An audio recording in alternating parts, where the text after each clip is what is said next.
now premier shopping destination. Discover style, adventure, and endless energy. Everything you're looking for is here.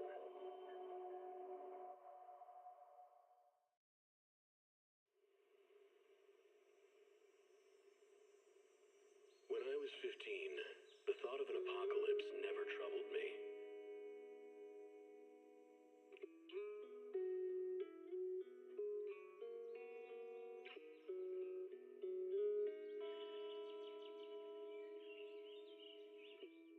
The only thing I couldn't give up, even in the face of the world's end,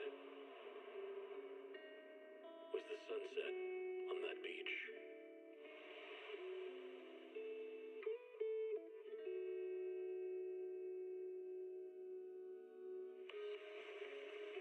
Watching the sun gently slide into the water's embrace, or fireworks dancing on the canvas of the night sky. Even if tomorrow weren't better, it wouldn't be worse, I thought. When you're reading this letter, I imagine much has changed.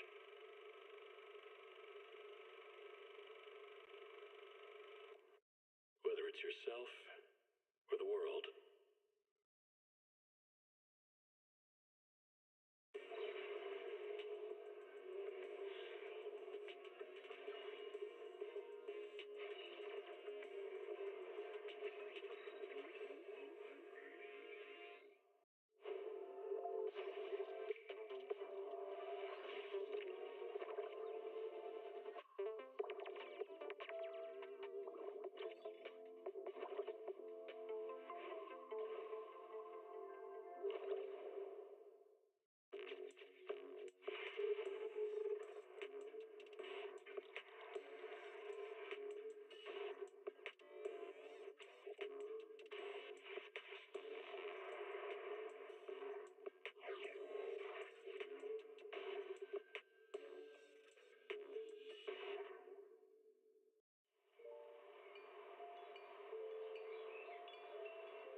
Morning, Mr. Rob. Can I have a latte, please? Extra sugar, extra milk. With all those edges and that sturdy look, Mr. Rob might seem a bit cold and standoffish, but he's actually paying attention, quietly noting down what each of us prefers. That there's a tender heart ticking away under that metal shell. Makes you wonder, huh?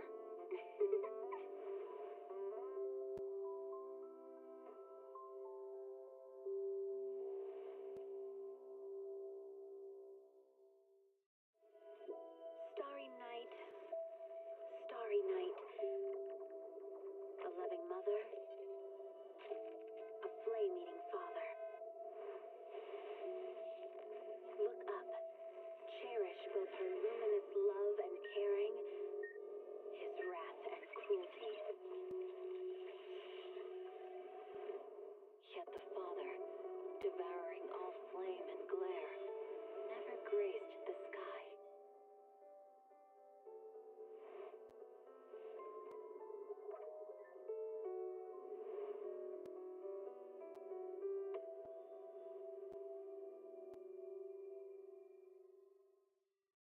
Can't beat a hollow warning. What disaster supplies should you buy? Don't know the escape route? Don't panic! The answer's here.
わたわた。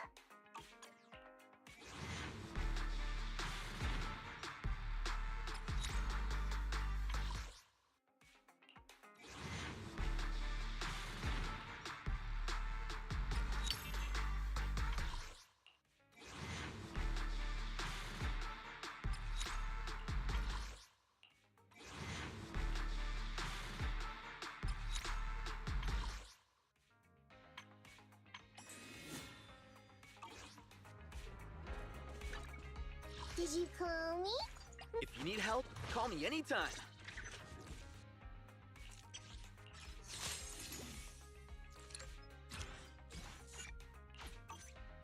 A mission? Take me along. I'll help you win. The lunch is on you. I would never turn down Lord Phaethon. My loyalty lies with the winner.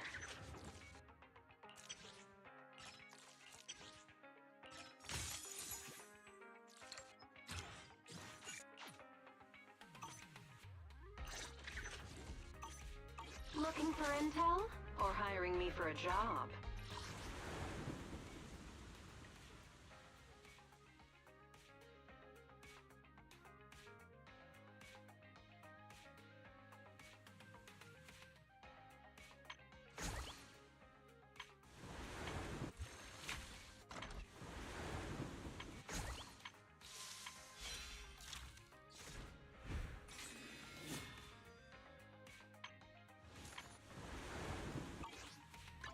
I'll help you win. The lunch is on you. Good day, Lord Phaethon. I would never turn down Lord Phaethon.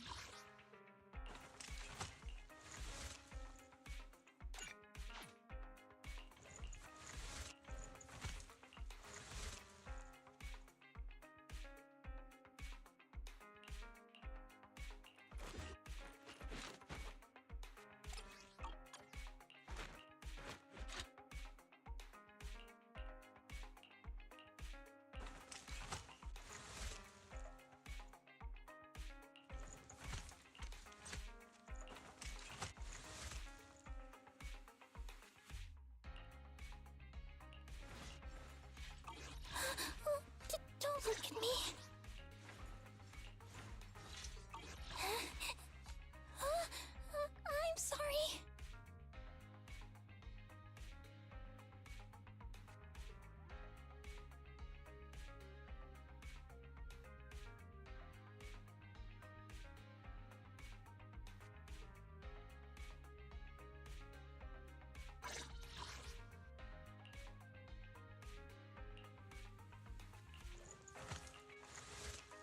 Good day, Lord Phaethon.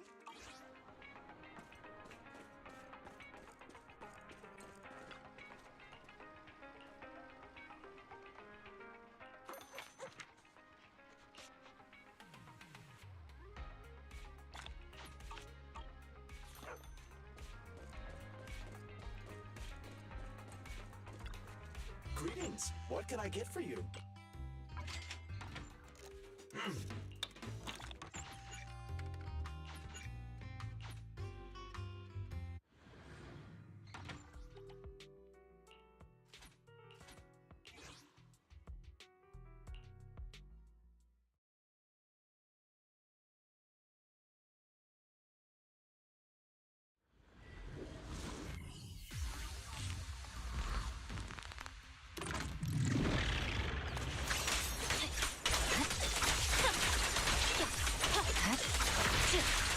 Watch out.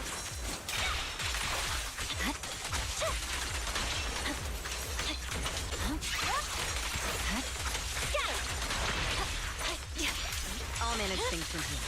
It's over.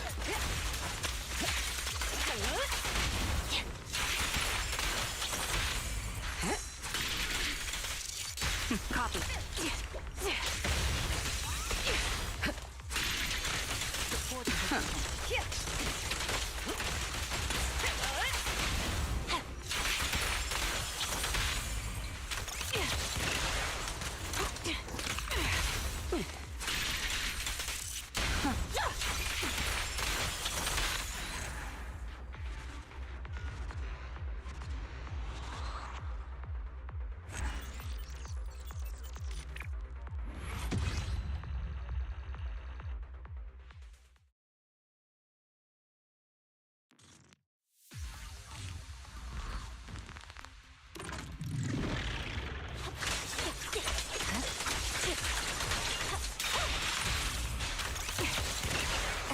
from our blind spot.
Attacking from our blind spot.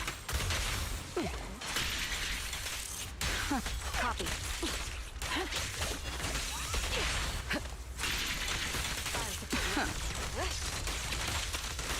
So interesting.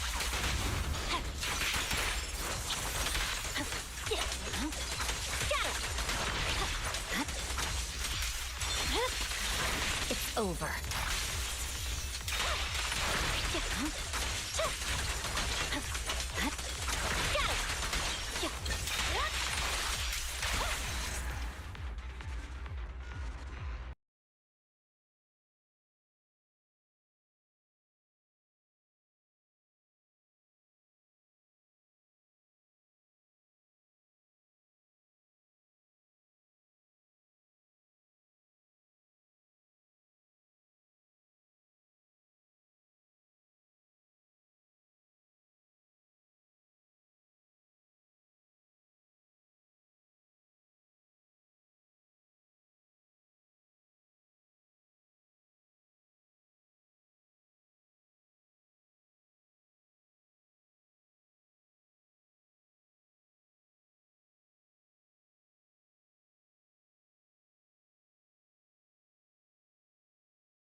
anything modded, you know where to find me.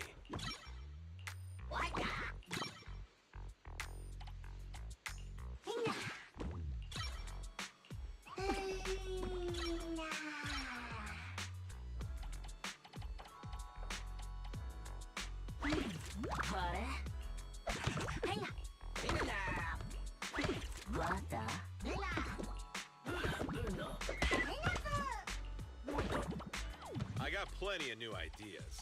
Let's try them out on EOS one by one. Have a good one, and please, welcome in. What mods are you going for this time? You got any questions? Come find me anytime.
didn't disturb your sleep, did I?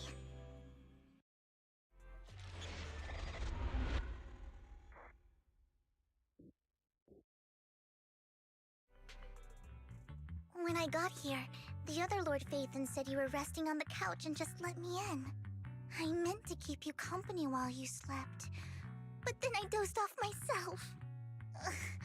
I was going to sit here looking super cute, hands cupping my face.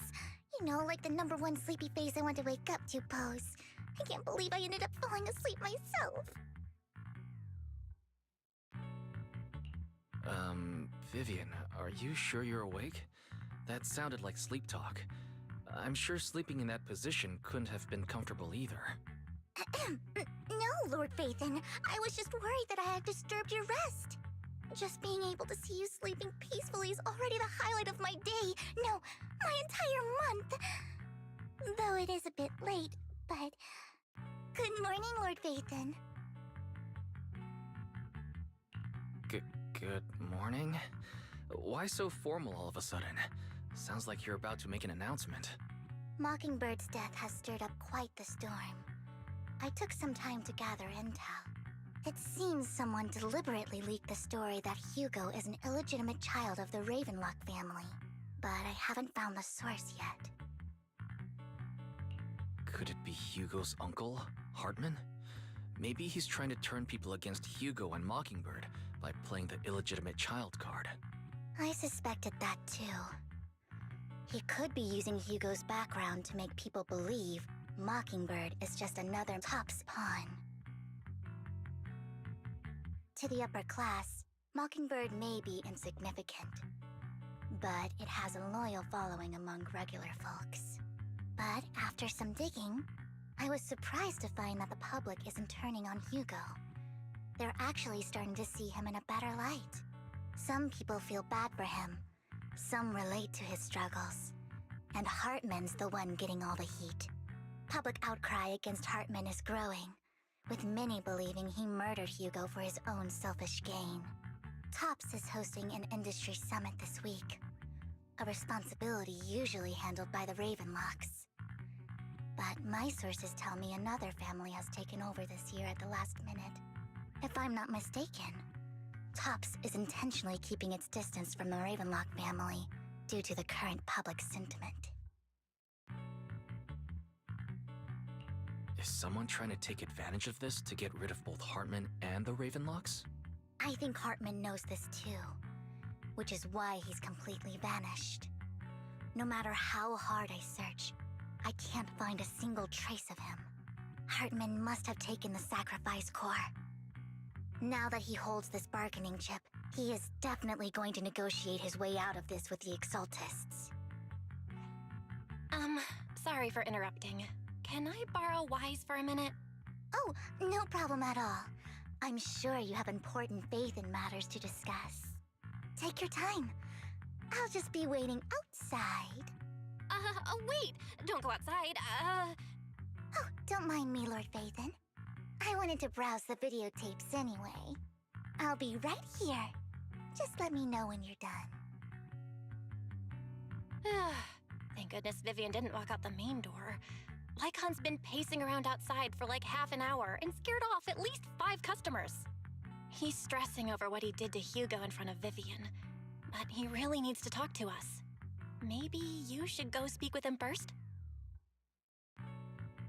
Sure, I'll go talk to him. At the end of the day, we're all after the same enemy. As proxies, we should become the bridge between them.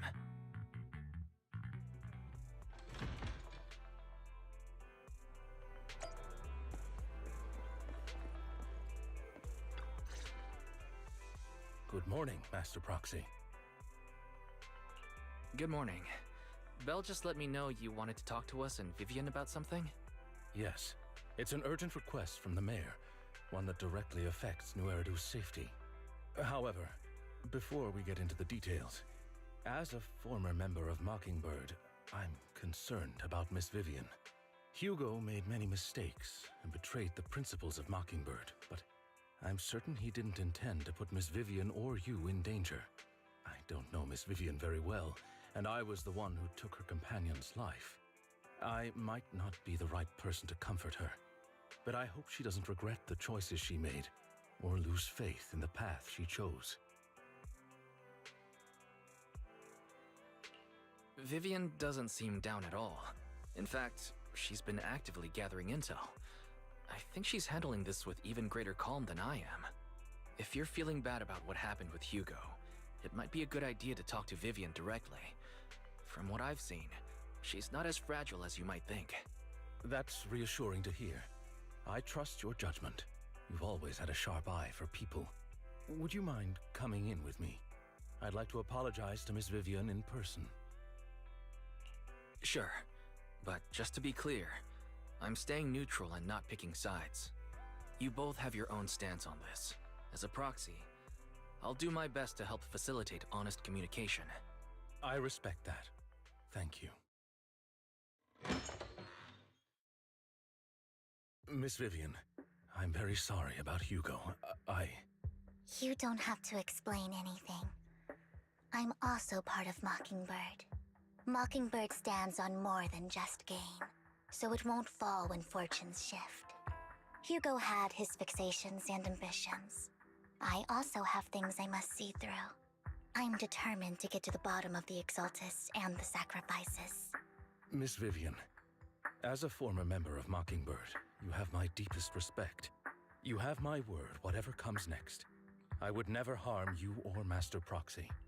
As for Hugo, please, accept my condolences. Condolences? That's not necessary. Mockingbird has plenty of tricks up its sleeves. This isn't the kind of act that ends so easily. Wouldn't you agree? You're right. I'm glad you guys are on the same page, but why do I feel like I'm being left in the dark? Master Proxy, I believe we all share the same goal. Uncover the truth of the Exaltists and the sacrifices. The Mayor has tasked me with inviting you to take on this mission, and hopes we can work together moving forward. If the Mayor wants to work with us, I trust he will demonstrate his sincerity and kind. Mockingbird will not serve as a pawn for the powerful. That will never change. Of course. While the Mayor cannot handle this personally, he will make sure we have all the intel and support we need. Miss Vivian, I know you have your own intelligence network, but for some high-profile shady dealings, perhaps the Mayor can provide you a different perspective. Please, take your time to discuss. If you're open to collaborating, I'll set up a call with the Mayor so he can speak with you both directly. Belle, Vivian, and I need to think this through carefully with everything at stake. It's not a decision we can make lightly. Of course, I completely understand. When you've made up your minds, you can find me at the Ballet Twins.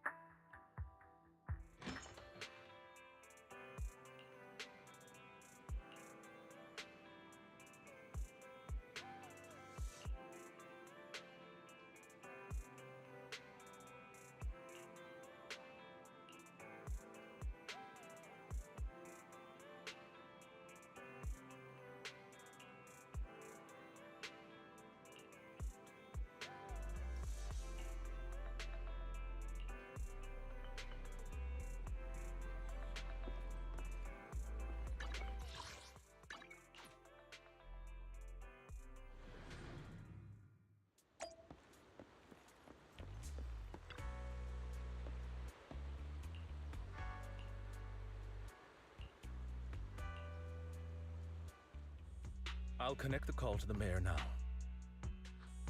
My dear friends, I'm glad you're willing to keep working with me. I'm truly sorry about what happened to Mr. Hugo Vlad. I didn't anticipate things would turn out this way. As Mayor, I can't fully condone Mockingbird's actions, but personally, I had a lot of respect for Mr. Hugo Vlad. I looked further into Bringer's map. The sacrifices were created by an Exaltist named Landon, who was active in Janus Quarter. Mr. Landon passed away in an accident a few years ago. Before he died, he was researching sacrifices and was said to have created a batch of serum that could turn living people into sacrifices.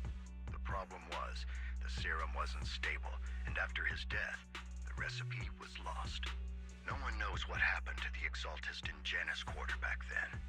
But it's clear that after the leader died, there haven't been major Exaltist activities in the area.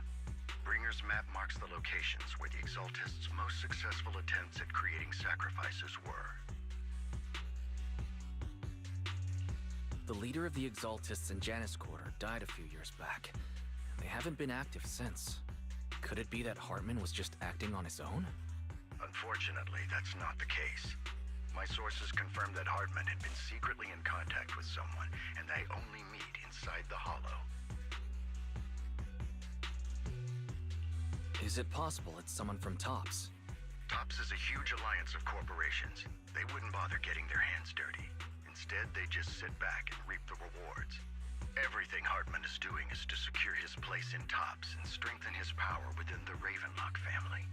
If my guess is correct, Hartman has gotten in touch with the remaining members of the Exaltists that used to follow Landon, helping them create new sacrifices. But what's in it for TOPS? There's no way the Exaltists would just hand over their secrets about sacrifices to Hartman, right? A sacrifice outbreak would throw the city into chaos. And that's when TOPS steps in, taking control of the situation on their terms. The public will see the mayor as incompetent, while TOPS comes off as the real protectors of the city. And when that happens, public trust will shift towards TOPS. And Mr. Mayor, you might find yourself in an unfavorable situation. Still sharp as ever, Miss Vivian. So, what exactly do we stand to gain from partnering with you? Please don't tell me you're doing this out of some noble concern for your citizens. I'm not some hero of justice, and I don't believe in lofty ideals or empty promises. We have a common enemy. While our ideologies may differ, we can work together on this. And as proof of good faith, I may not know exactly where Hartman is, but I can fan the flames over Mockingbird's death and escalate conflicts within the Ravenlock family. So it was you behind the rumors. No wonder I couldn't trace the source of the public outcry. I'm not the one who started the rumors. I just helped them spread faster after they leaked.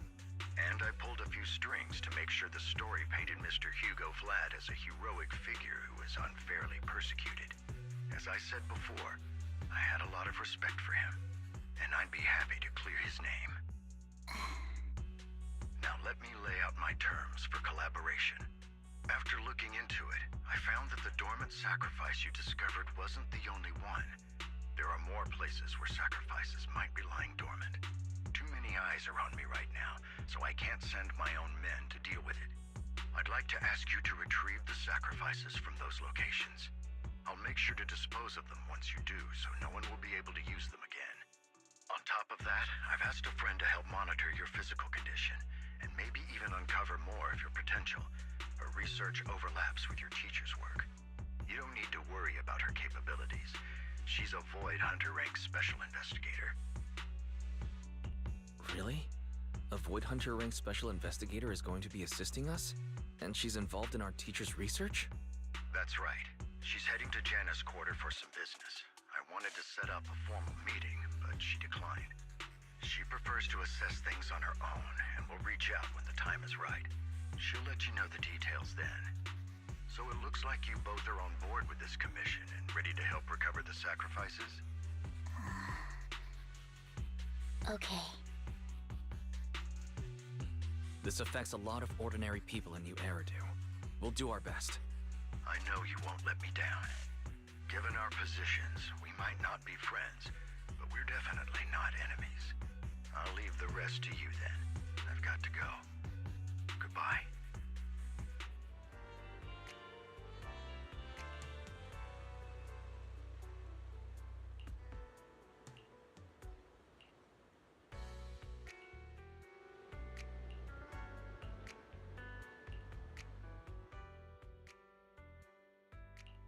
Did you call me? Meow. I shall follow your orders. Eradicate all. Strike!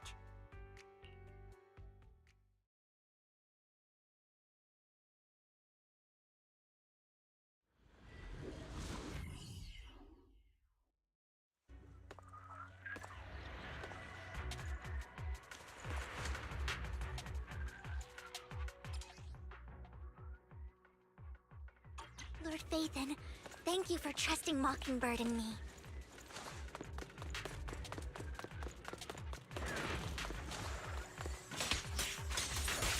Ambush!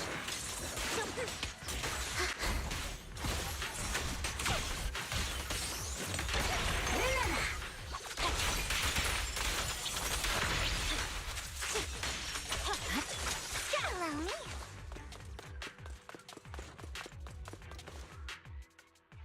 Has someone already taken the dormant sacrifice from here?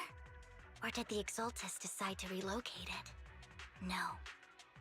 If these dormant sacrifices aren't handled carefully, they could awaken and turn against anyone nearby. She wouldn't risk moving them unless it was absolutely necessary. Did she realize the mayor was looking into this?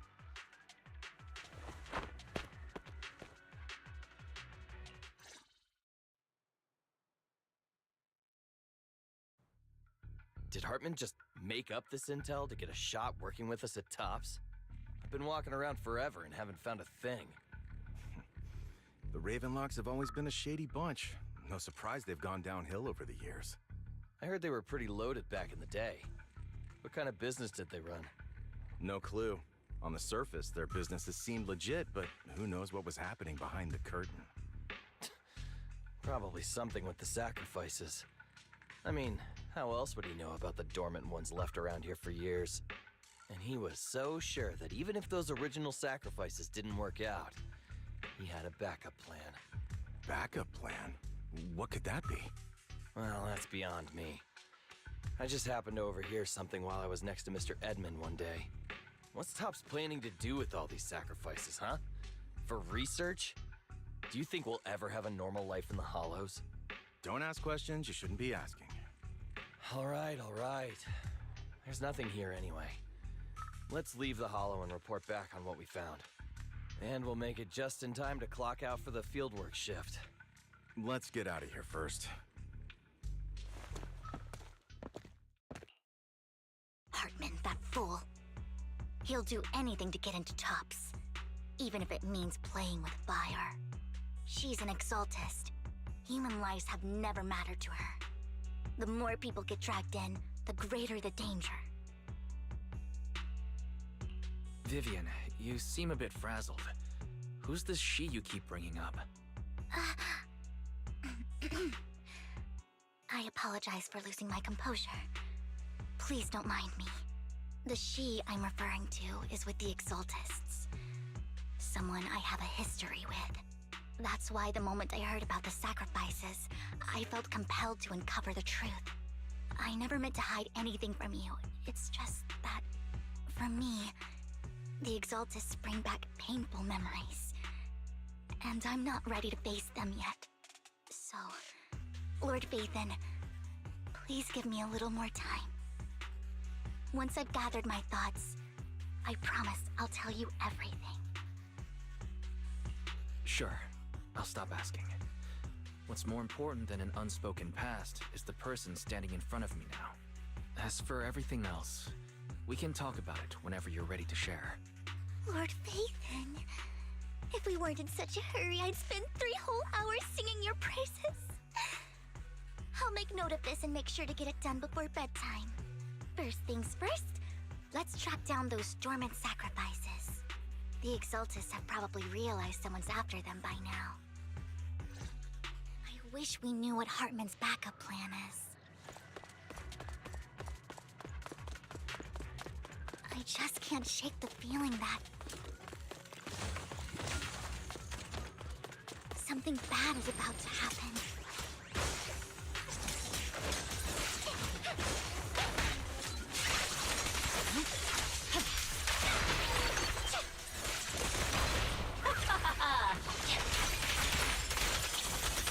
Oh my.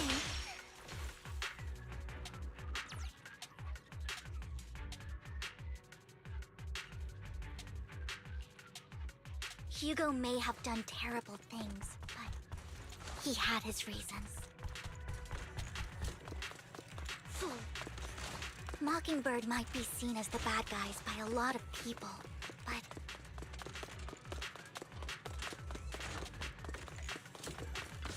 ironically, joining Mockingbird is what put me on the right path.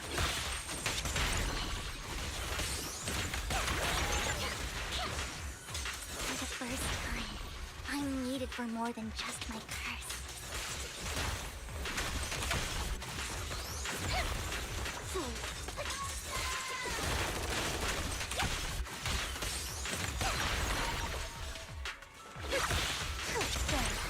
Nothing here either.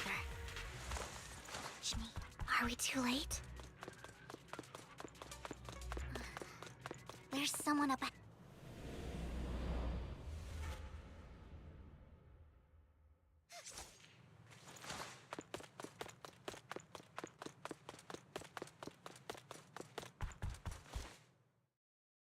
I knew it was you, Vivian.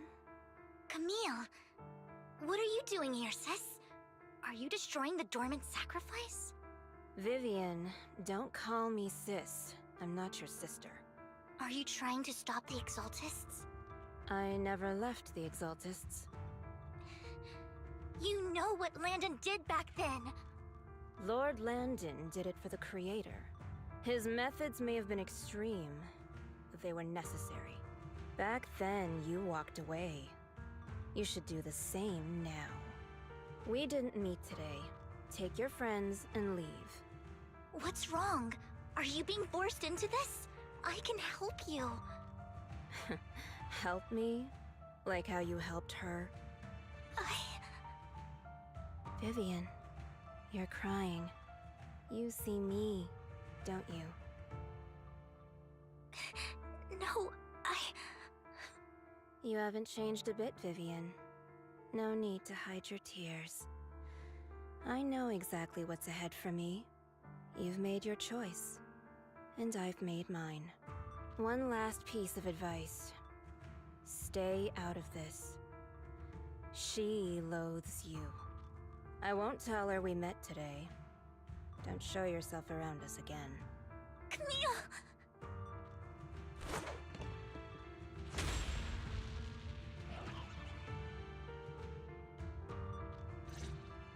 Lord Phaethon, watch out!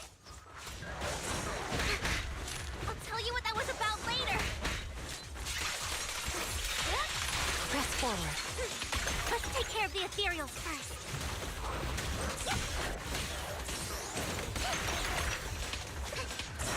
Stay away from me. The cold is silent.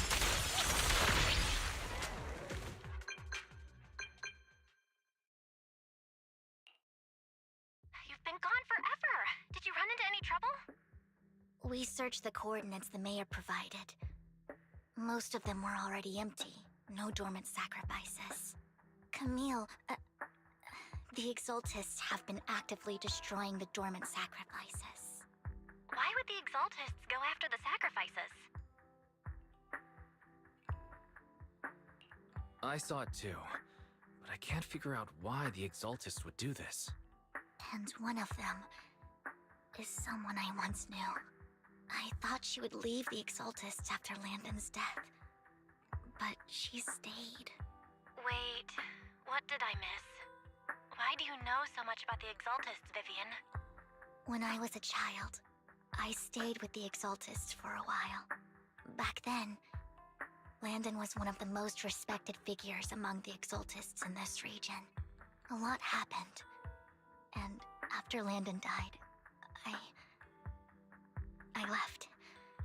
I can't turn a blind eye to the sacrifices.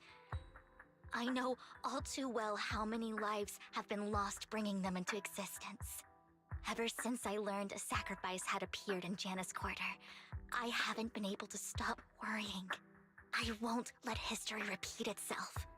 That's why I asked Hugo to investigate, starting with the Sacrifice Corps. Vivian. Please stop. I'm not looking for comfort. I'm just recounting the story for you to understand the situation. We've got bigger things to focus on. But when I do need comforting, I'll come straight to you.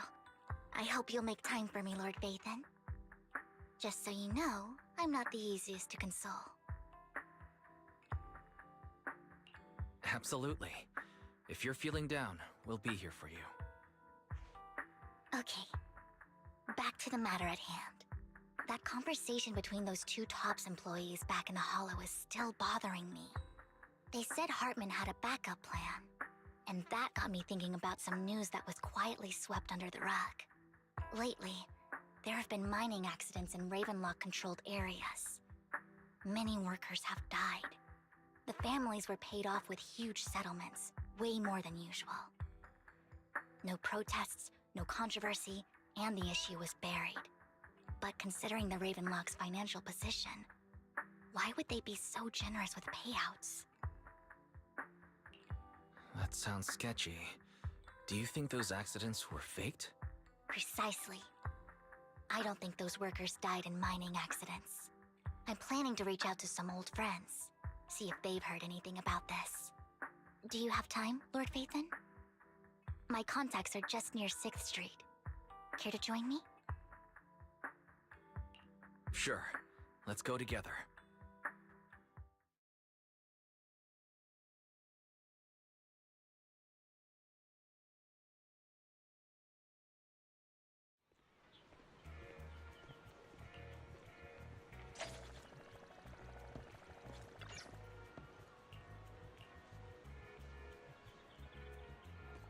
An old friend of mine said she has some new intel.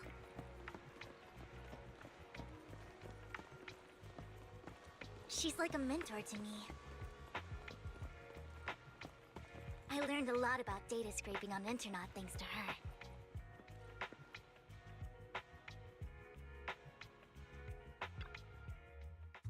Rain! Long time no see.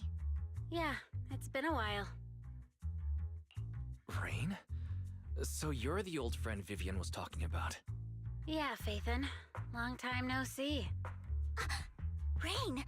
You actually know that Lord Phaethon is Lord Phaethon? No, I mean, you actually know Wise is Lord Phaethon.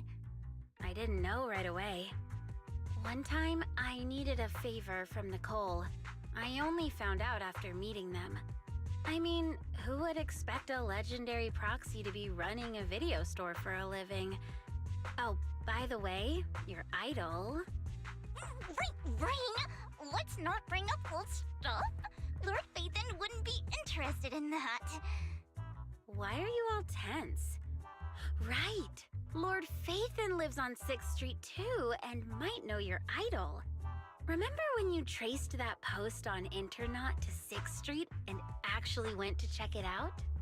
And you came back all bummed, spouting nonsense. Like there was only a black cat at the location, and maybe your idol is actually a talking cat. Or something like that.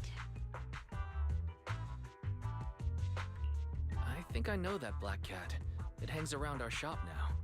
Lord Phaethon, please, let's drop this topic. Come on, Vivian. It's been years, and you still won't say who your idol is. If you'd just let me, I'd have tracked them down ages ago. I get it. You want to find the person who's important to you on your own. But you've tried so hard already. It's okay to lean on me a little, you know. I'm sure your idol won't hold it against you. I shouldn't have come to see you. Huh? What's wrong? Rain, Vivian said you might have some intel for us. Should we get into that first? All right, let's get down to business. Here's something I'm pretty sure about. The Ravenlock family's claim that those missing workers died in an accident? Don't buy it. The last signal from those workers was near the Hollow, then communication went dark. I think they were taken into the Hollow. And yesterday, I picked up that the Ravenlock family secretly hired some people to search the Hollow's perimeter. I caught a weird distress signal from someone and managed to track down the source. When I tried to reach out, the signal cut out completely. The last trace of the signal was near Lumina Square. Finding someone in real life isn't really my thing, so that's where you come in. Okay, we'll take a look around. You just said this is something you're sure of. Do you have anything you're not so sure of? I dug up some info online, and one thing stood out.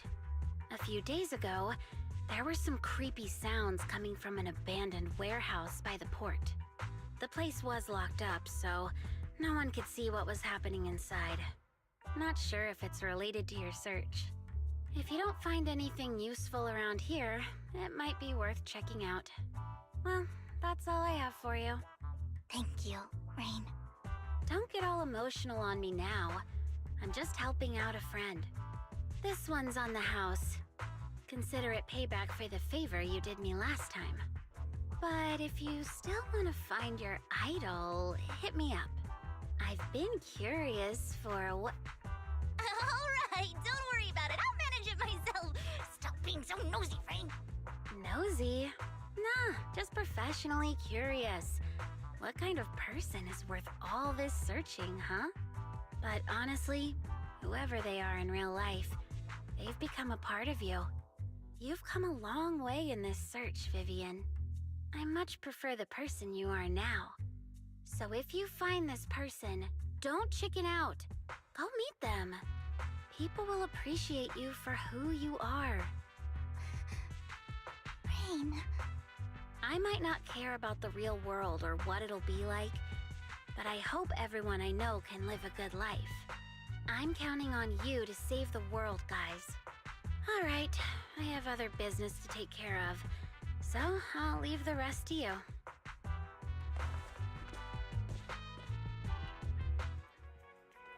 Lord Phaethon, please pay no mind to what Rain said.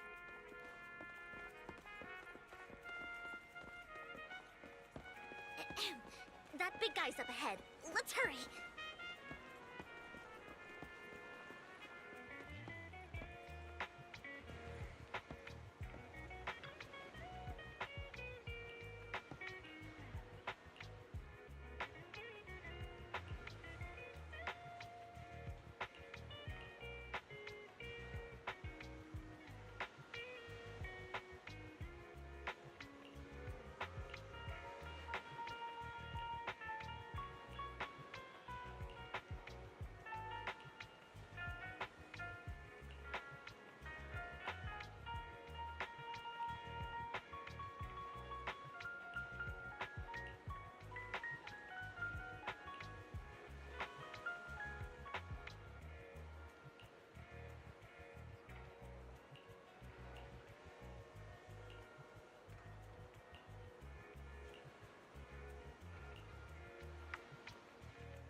Don't take me back, please.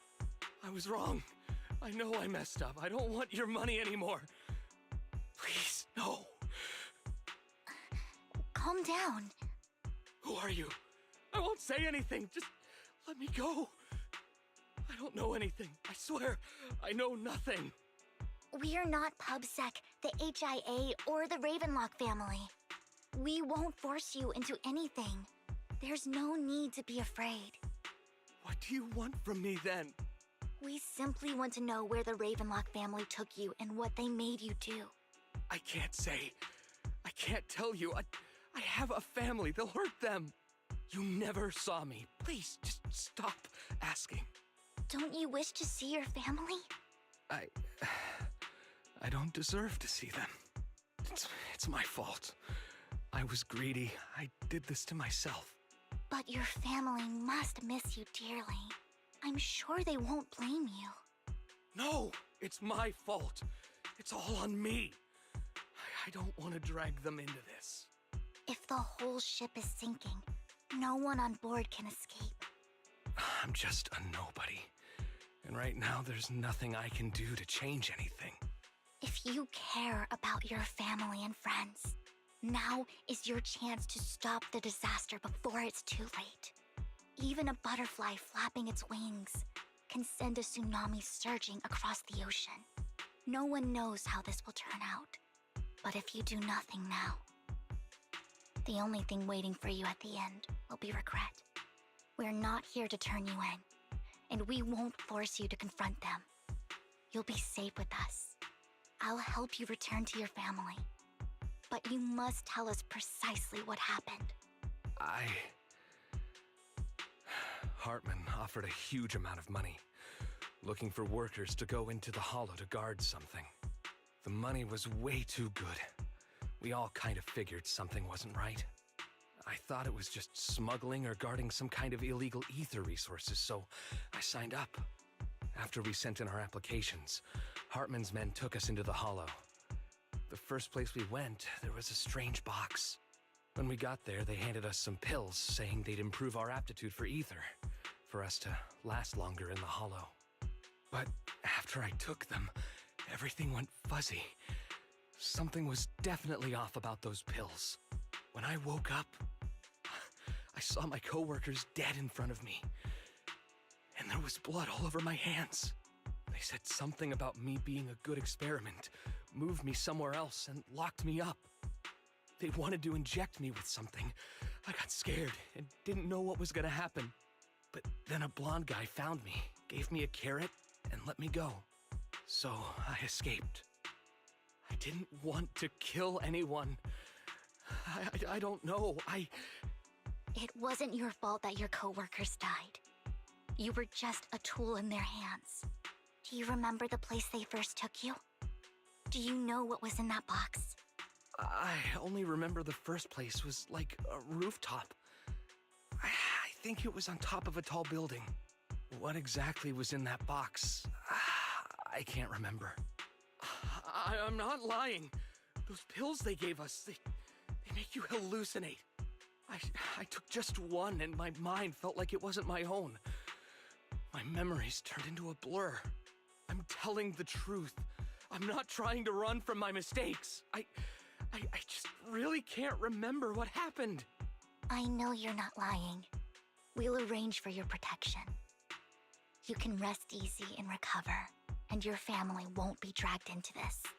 Once this is all over, you will be able to reunite with them.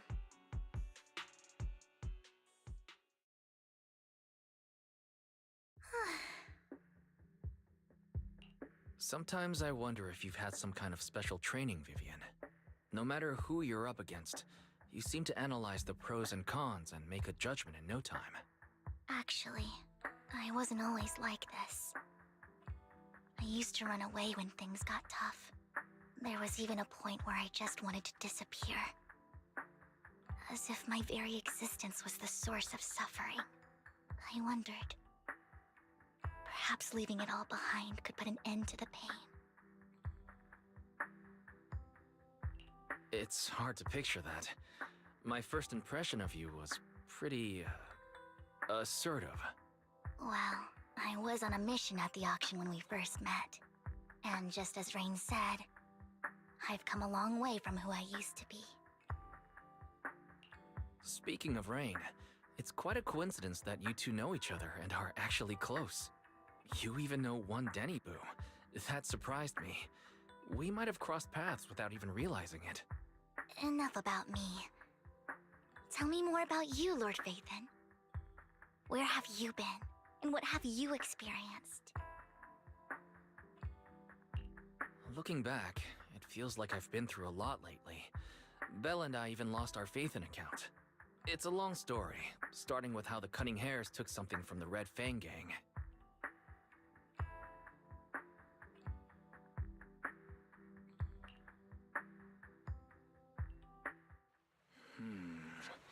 It should be around this area. Belle told me there's a highly rated store here.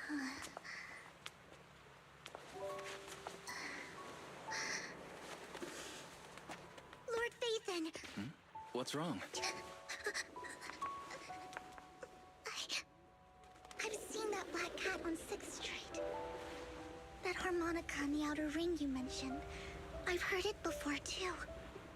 I've even been to the monument outside Hollow Zero. But none of that was a coincidence. It was me.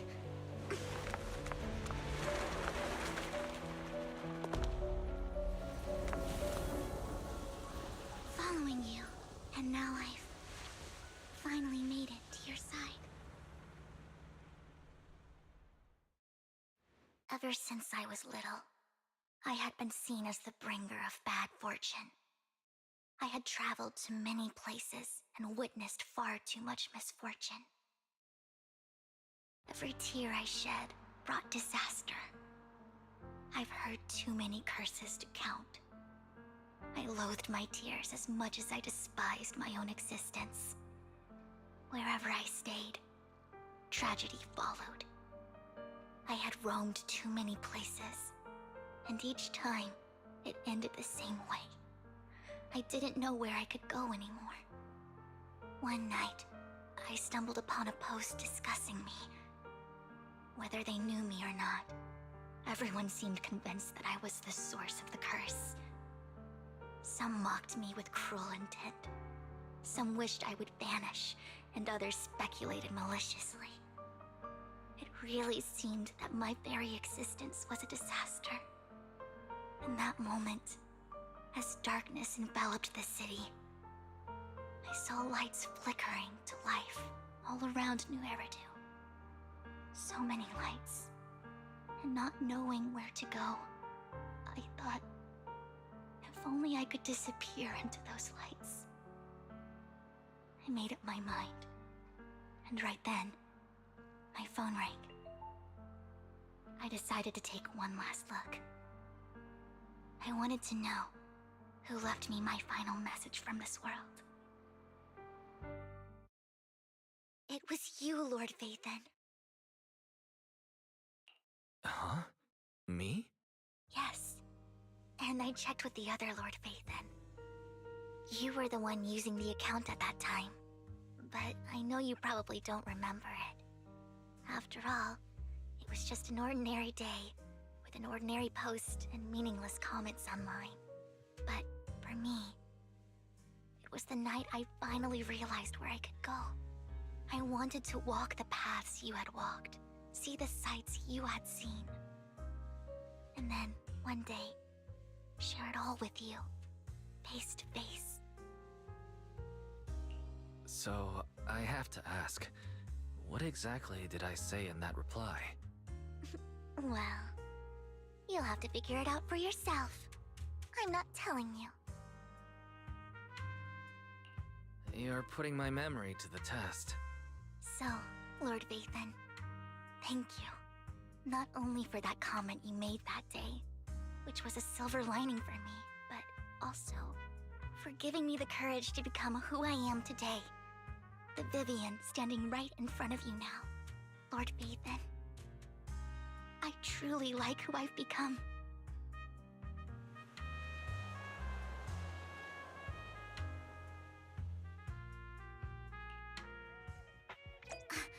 Lycon just sent a message.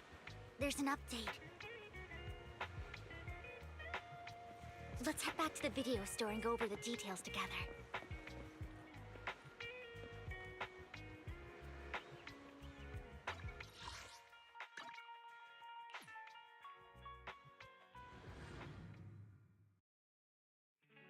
Wise, you're back. Looks like Lycon's tied up with something. He said I should just chill until you're back, and then we can talk online. I'll call him now. Master Proxy, Miss Vivian. The gentleman Rena brought back has stabilized and calmed down now. Based on his account, we've identified where Hartman is hiding the core. He also mentioned that Hartman plans to trade the core with a group of people. We suspect that this group consists of members from the Exaltists. I knew it. Now that we have the location, it would be splendid if we could seize the sacrifice core before they do. Precisely. We hope you can head to the location as soon as possible to secure the sacrifice core.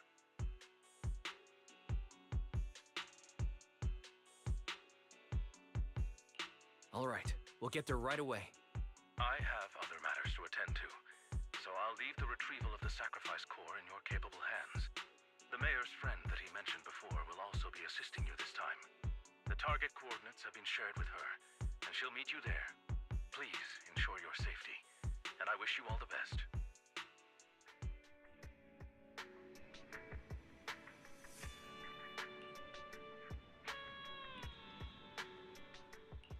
I'll help you win. The lunch is on you.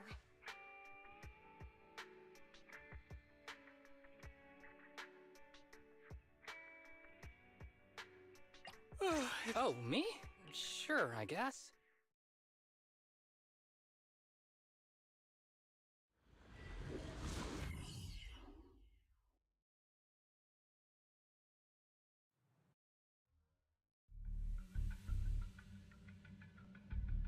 Where's the sacrifice core? Camille, you really think I'd stroll around with something this important? Plus, even though the Ravenlocks and the Exaltus have been working together for ages, I've hardly even met Lady Dina. I'm the one offering the sacrifice core here. I'm curious what Lady Dina's got lined up for me in return? I'm just here to verify that the core you mentioned is real. Once that's sorted, Lady Dina will give you a proper response. Our partnership isn't just talk. We need to be sure you have what we need before moving forward. Sure thing. I'll take you to where I keep the core. Once you verify it's legit, have Lady Dina come over. We'll lay everything on the table face to face. All right, lead the way. It seems Hartman is trying to bargain for more. What a greedy and insatiable man. It's just that... why would they only send Camille for something as important as the sacrifice core? And I can't shake the feeling that Camille doesn't want Hartman and Dina to meet. Why is that? So this Dina they were talking about, is she the leader of the Exaltists? Kind of. Lord Phaethon, I really think we should hurry. We must get to where Hartman keeps the core before anyone else does. I've mapped out a shorter route, but there will be ethereals along the way. I'll leave the fighting to you, Vivian. Don't worry, Lord Phaethon. You're in capable hands. I'll ensure your safety. Don't touch me. Fool. Don't touch me. Ethereal! Stay away from Lord Phaethon!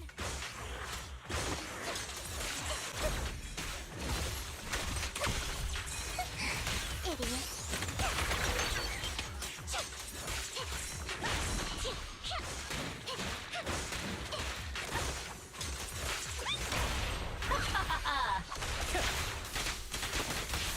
Allow me. Looks like Hartman's trying to negotiate for more leverage.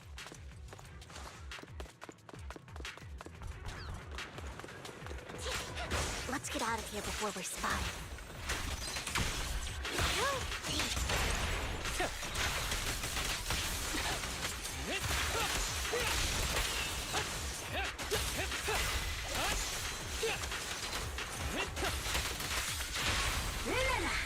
Let's keep moving, Lord Phaethon.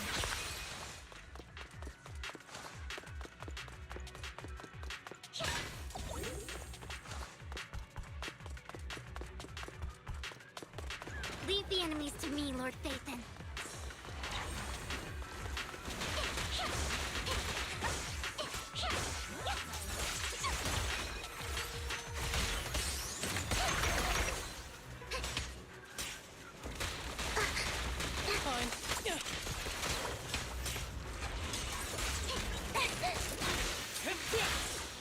Stay away from me.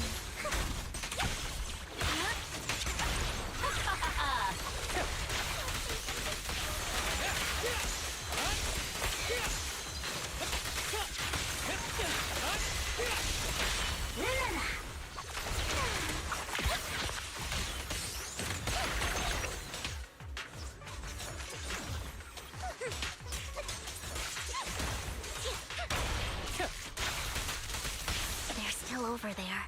It looks like they're arguing.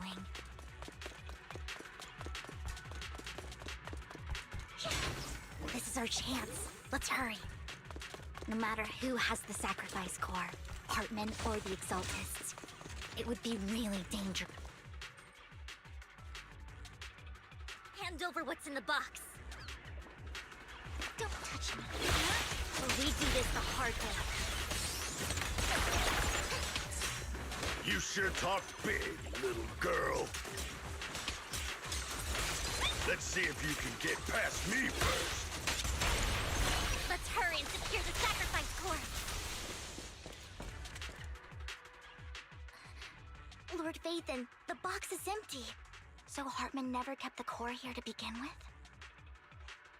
How did you even find your way here? Where's the core in the box? What did you do with it? You call this keeping the sacrifice core safe?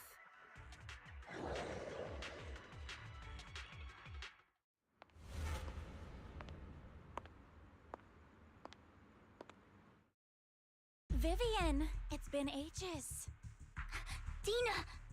Oh my, you actually remember me. So sweet. Look at you, thriving. I thought you'd totally forgotten about our past. So, tell me, do you ever dream about the people you've killed? Are they crying in your head all night? Back then, I had no idea. You had no idea? While you were soaking up all that love from Daddy and everyone else, you had no idea what was going on? I wasn't... Lady Dina, Miss Vivian didn't actually... Camille, when did I say you could meet up with Hartman today? I just wanted to make sure the sacrifice core is legit. I was worried Hartman might try to pull a fast one on us. Really? So loyal. I thought you'd be more like the old days. Just a few words from Vivian, and you'd be plotting my demise. Just like what you did with Father. I won't, Lady Dina. Don't even think about betraying me, Camille. You owe me for what went down back then. However, I do understand your worries. This core, it's fake. No way! I got this straight from Hugo! It can't be fake! How can you just claim it's fake without any proof? Ugh, seriously?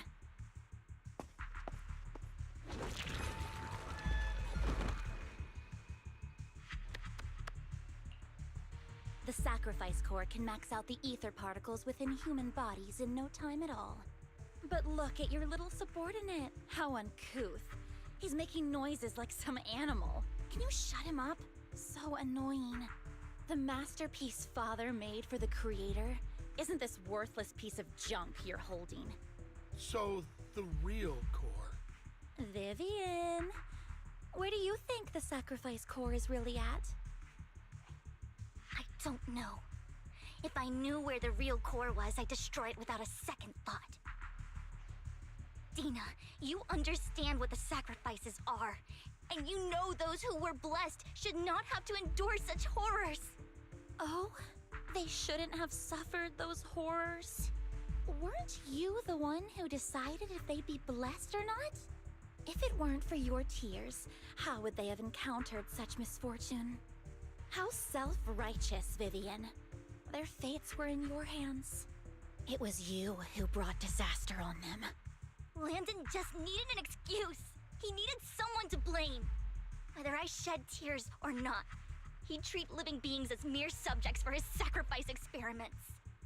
Dina, you know all of this. Landon even went so far as to sacrifice you. Shut up, shut up, shut up! Father did it for his great cause. Vivian, why do you always mess everything up for me? Everything! You did it before, and now again! You just had to ruin my plan. I was so close to fulfilling Father's last wish. If you don't give me the sacrifice core, be prepared to become food for the ethereals. I told you I don't have the sacrifice core. Otherwise, I would have destroyed it already. Lord Vathan, find the right moment to retreat.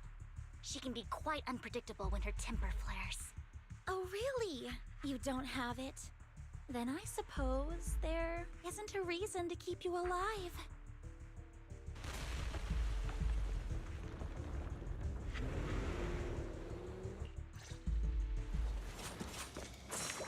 Clear minds. Arrows fly true. More cereals are coming. Don't you know? Take my dress skirt and okay.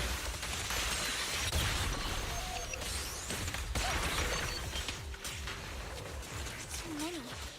No chance to get out of this.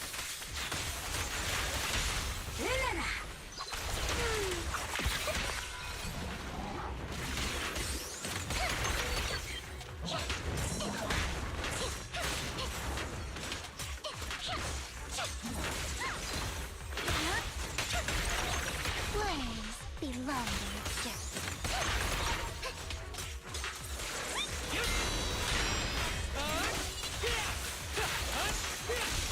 Be gentle with the cake, will you?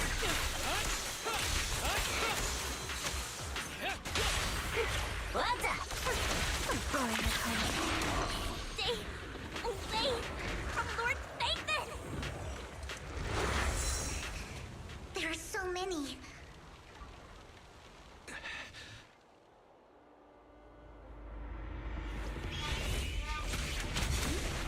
It's ink.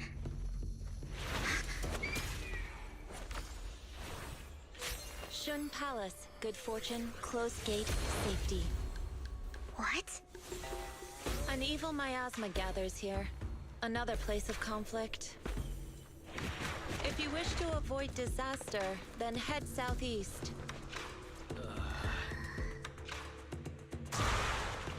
Now! Thank you.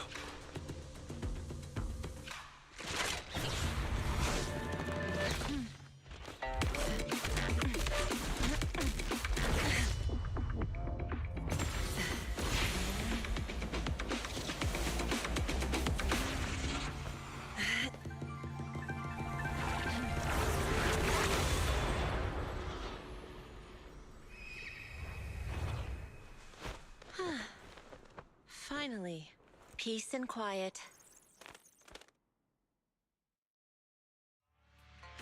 You must be wise, right? Mayflower mentioned a special partner might need my help. May I ask, who are you? I'm the 13th generation master of Yunque Summit. You can call me Yixuan. Mayflower passed along your info, and I was curious what kind of person you are, so I came to see. At first, I thought it might be a hassle, but your energy feels really calming. Quite nice, actually. So, you're the investigator the mayor mentioned? Yes. He also asked me to be your temporary teacher and offer you a bit of guidance. Guidance? What does that mean exactly? Unfortunately, this isn't the right time or place to talk. I have some investigation work to catch up on, and it seems you've got quite a lot on your hands, so let's part ways for now. I'll find a good time to visit you soon.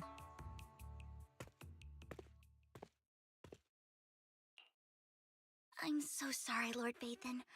I'm just not feeling very well. I think I'll head back for now. I'll investigate the Sacrifice Core and reach out once I find something. You don't look so great. Let's get out of here and figure things out later.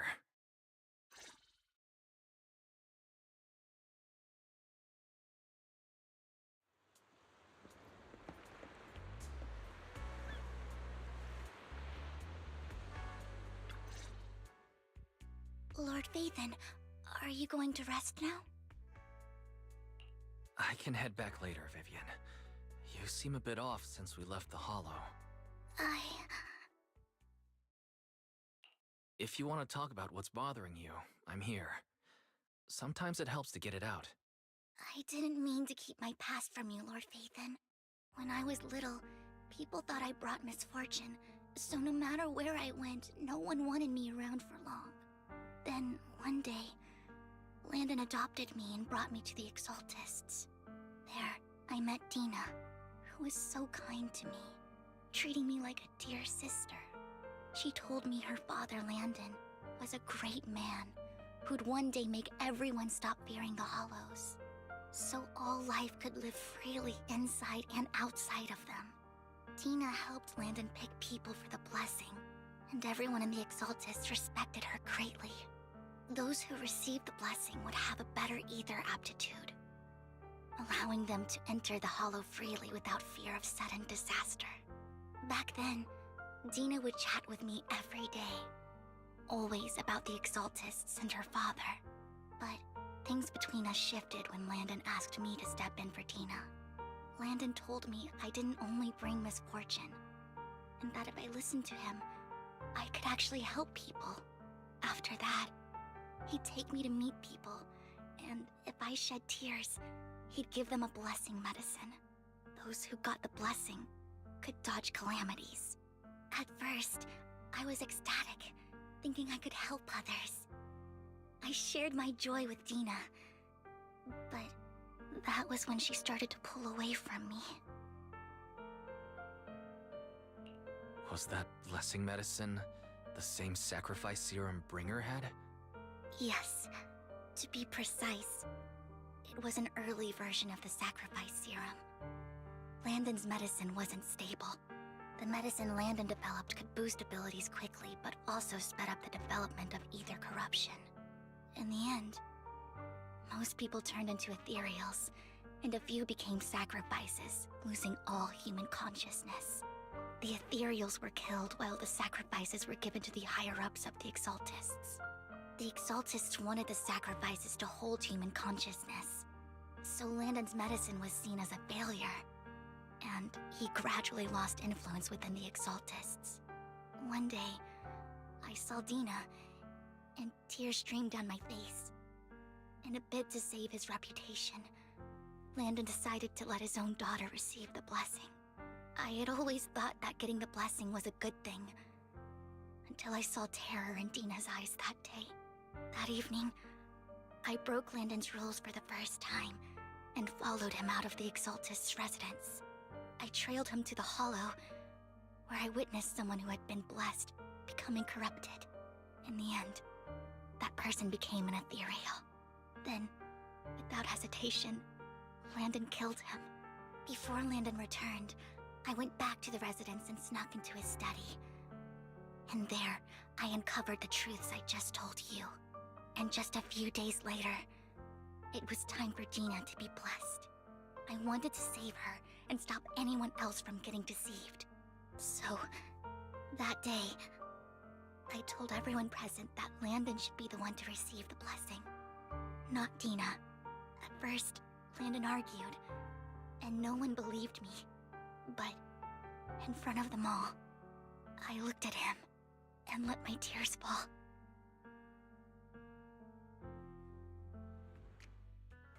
Lord Landon, please accept the blessing. Vivian, you... Why won't you accept the blessing? Were you lying to us? Ungrateful fools!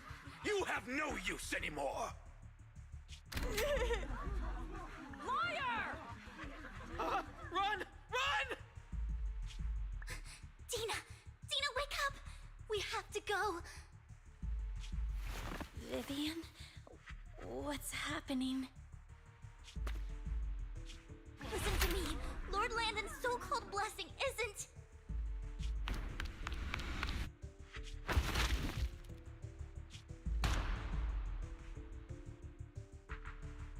Father!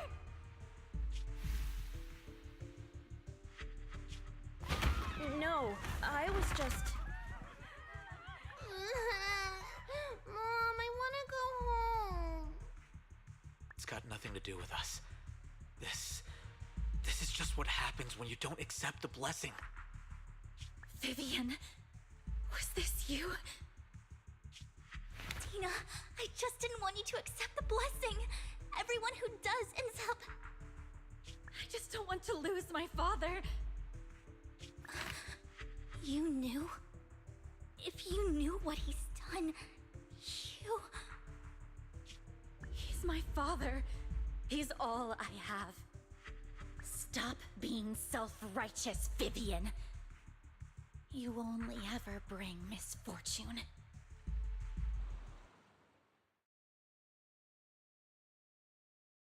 I thought once Landon was gone, Dina would leave the Exaltists. I never expected her to continue his research, or that Camille would stay. Camille lost her entire family in a hollow disaster, so she's always supported the Exaltists. She's not a bad person. She's just someone searching for hope. She joined the Exaltists very early on, and even watched Dina grow up. That day, she was just so desperate to save Dina that she... All these years, she's been following Dina, taking care of everything out of guilt, I think. But I didn't just fail to save Dina. I trapped her. I see misfortune approaching, but I can never change its course or avoid the bad ending. Maybe I really am a bringer of misfortune. No, you're not the one causing trouble. Whatever went down with the Exaltist, it was Landon who was pulling the strings. As for Dina and Camille, they knew the truth and they made their choice. The Hollows and the disasters they caused took more than just their loved ones. Not all survivors cling to obsession and hatred like those two do. Lord Phaethon.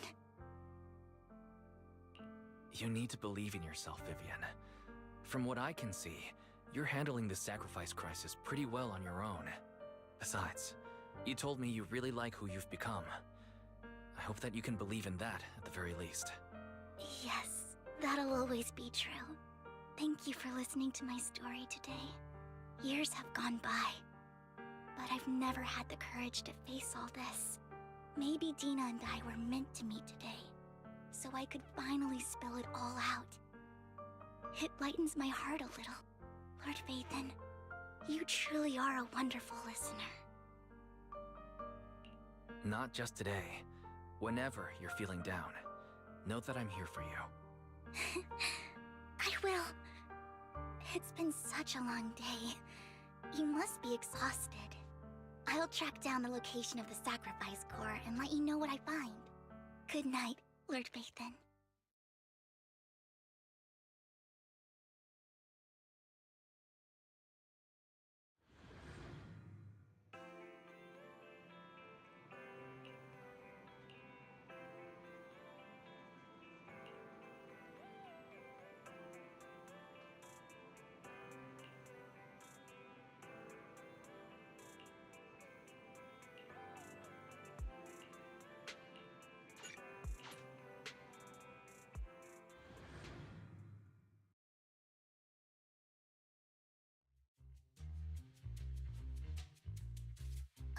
Shawl, I didn't expect you to be working here.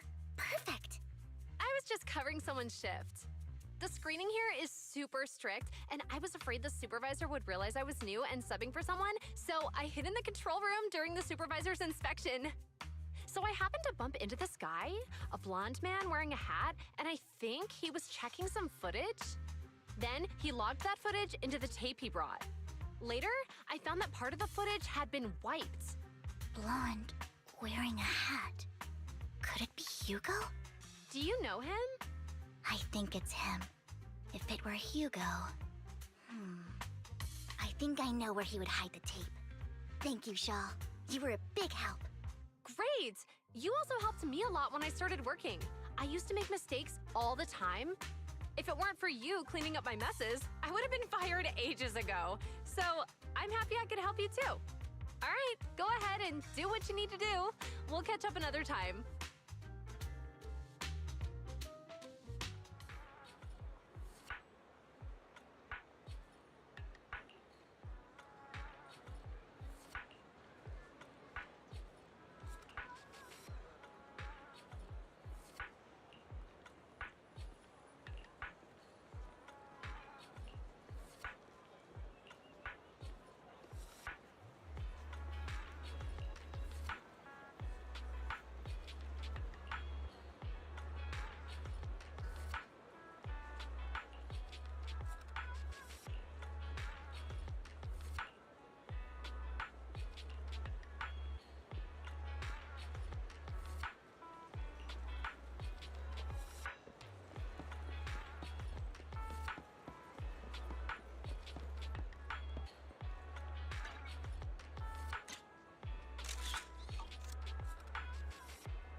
I'm not mistaken, you and Vivian share the same goal.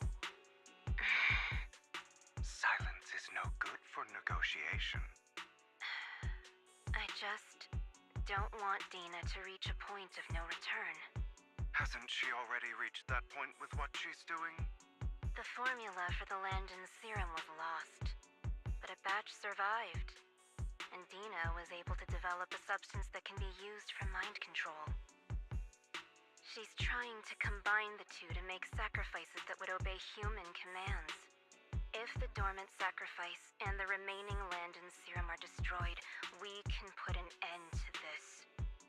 Dina's concoction can't create sacrifices on its own. And the sacrifice core? That belongs to the Creator, not her. Although I find Landon's methods despicable, I can't deny that the Exaltists and the Creator are leading us in the right direction.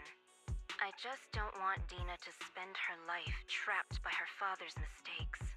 I mean, no offense, but I find your protectiveness rather weird.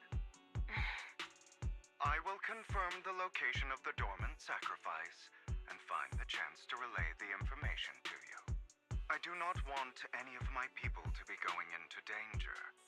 As for the sacrifice core, I can only guarantee that it will not fall into her hands. As for how things will ultimately play out, the Creator will guide me.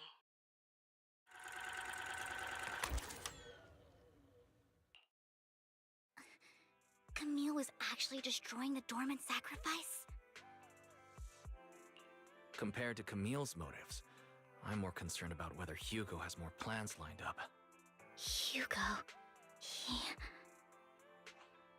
Wise, Lycon just sent a message saying he's got something urgent that he needs to talk to us about now. Alright, let's patch him in.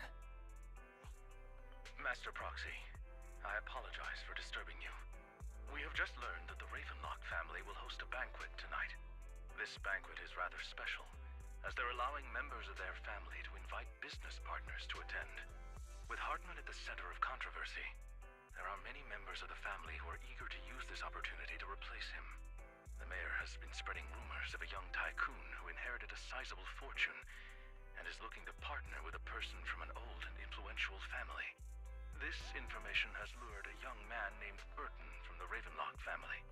So, you want me to pose as this tycoon and use Burton to infiltrate the banquet?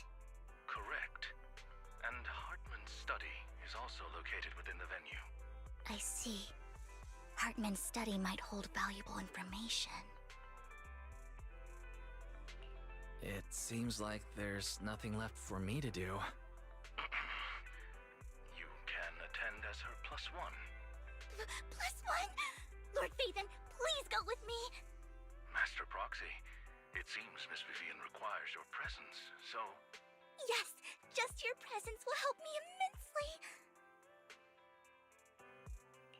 Sure. If we go together, we'll be able to keep an eye out for each other. I'll accompany Vivian. I'll send you the time and place for the meeting with Burton. If you encounter any danger, please evacuate immediately or contact me for backup. I hope everything goes well for you tonight.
Miss Banshee, I believe I've shown you my sincerity. Now how about you? Sincerity? My presence here is a show of sincerity. If we're to work together, Miss Banshee, you should drop your pretentious act. I am well aware of the ways of the Ravenlock family. If I were to come empty-handed, I probably wouldn't even be able to make it out the front door tonight. Since I agreed to come with you, and even brought along my most precious companion, does that not show my deepest sincerity? No need for such an off-color joke. Our door is always open for those coming or going. We both know what's what, so let's cut the small talk. I know far more about how the Ravenlock family made their fortune than most here. I am also well aware of why Hartman, despite such a massive scandal, still remains in power. Oh? Do tell. Exaltists, blessing, sacrifice, Landon. Where would you like me to start? How did you know that? No, who are you? Don't be so tense. If I'm not mistaken, it's about time the banquet began. My companion and I are practically famished. Is this how you treat your guests? By letting them starve? Perhaps when we've had our fill, we'll remember where the sacrifice is hidden. You know where the sacrifice is? So, can we go get something to eat now? And I'm also looking forward to receiving a special dessert from you. We can discuss what you wish to know while we enjoy dessert. Of course. I wouldn't let such an important guest discuss matters on an empty stomach. As for dessert, I will prepare it myself, and I guarantee it will satisfy you. I'll come find you later. I wish you a pleasant evening.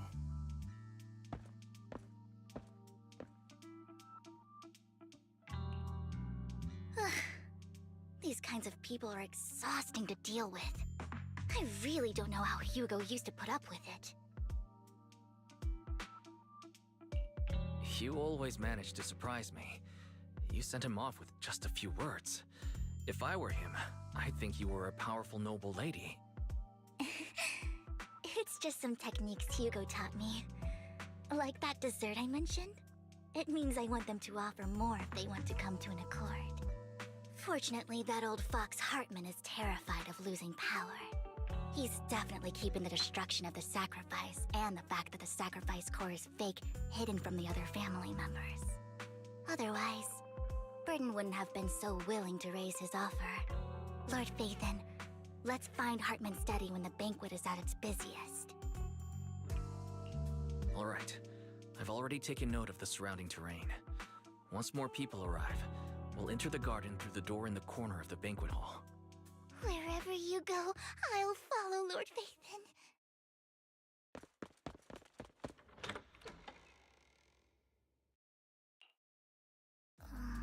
Isn't this going a bit too well? The security outside of the manor is really strict, but maybe it's more lax on the inside. Let's assume we got lucky. However, just to be safe, I'll call Lycon. Let's check Hartman's recent correspondences for clues. I still have concerns about the sacrifice core. Right. Though the core he gave Dina was fake, Hartman might have left a trick up his sleeve and hid the real one. Then let's split up.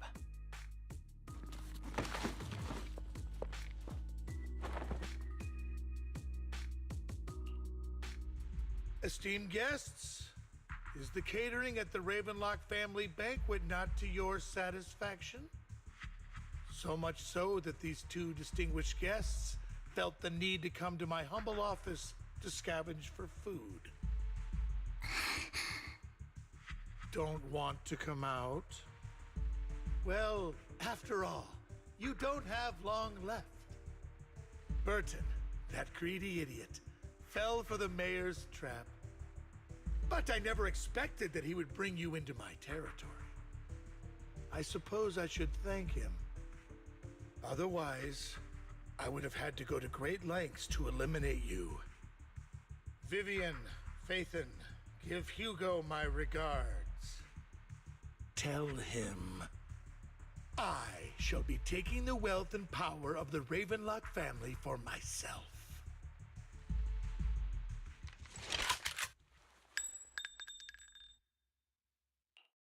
The bullet. How? Dear Uncle, why must we be so distant with one another? You can just tell me what you want to say directly. Hugo! Impossible! You're... Uncle, you must know a Ravenlock will never stop until they get what they want. Did you really think I would be defeated so soon? When I have yet to trample you into the dirt. You filthy bastard! You only know how to resort to these petty tricks! Petty tricks?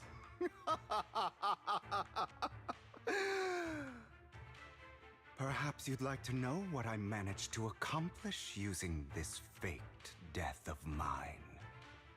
My dear uncle.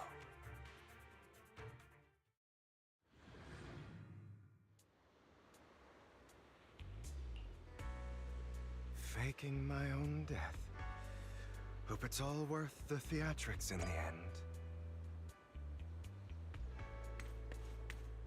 It was just to keep Hartman off my back, but maybe I went a little overboard. The manager must be pretty shaken up. I should apologize at some point.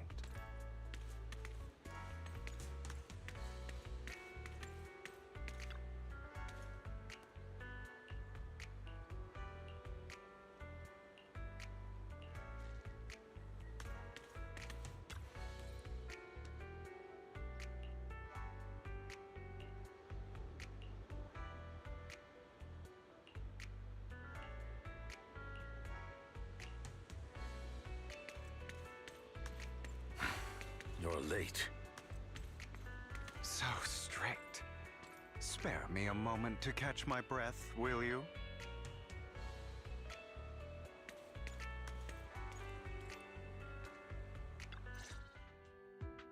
You're taking longer to rest than I expected. Lycon, you think too highly of my physical capabilities. Well, thank you for your cooperation. I must say, if nothing else, at least your acting skills have improved. Why do you look so angry? You should be happy. We pulled that off together with flawless teamwork and managed to fool everyone. Drop your foolish facade. I'm glad you still remember the code we set all those years ago. And thank you for ensuring your sleight of hand didn't deteriorate. Oh, right.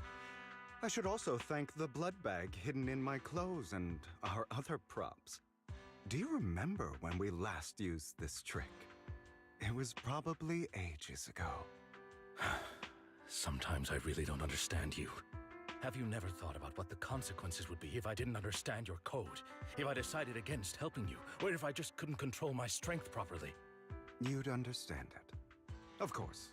If things really did go awry, I had alternative plans. You wouldn't be so arrogant as to think I'd bet everything on you, would you? You're insane. Aw, I'm flattered. So what exactly is the purpose behind all this? Surely after going to such great lengths to erase your own existence, you don't just plan to hide here and reminisce about the past with me. Don't try to brush this off. I've already helped you enact your plan. Tell me the truth. Don't get your tail in a twist. I have more plans that require your assistance, so naturally I would not hide anything from you. Simply put, as things stand, whether as Hugo Vlad or as Mockingbird, I am doomed to die. Seems you've made quite a few enemies. As a member of the Ravenlock family, I negotiated with Edmund and managed to obtain resources from Tops for my future plans. I also confirmed what attitude they held toward your master, the Mayflower family. Meanwhile, I used my identity in Mockingbird to strike a deal with Hartman and gather information on their collaboration with the remnants of the Exaltists. That's where I got my intel on what Bringer left. Oh, by the way, the crime declaration letter that your dear mayor received, that was also sent by yours truly. He's probably figured that out by now, right? Though I'm not sure if he told you. The mayor learned about the sacrifice attacks through his own means, but lacked an opportunity to take action. That warning letter was precisely what he needed. You aren't hopeless yet.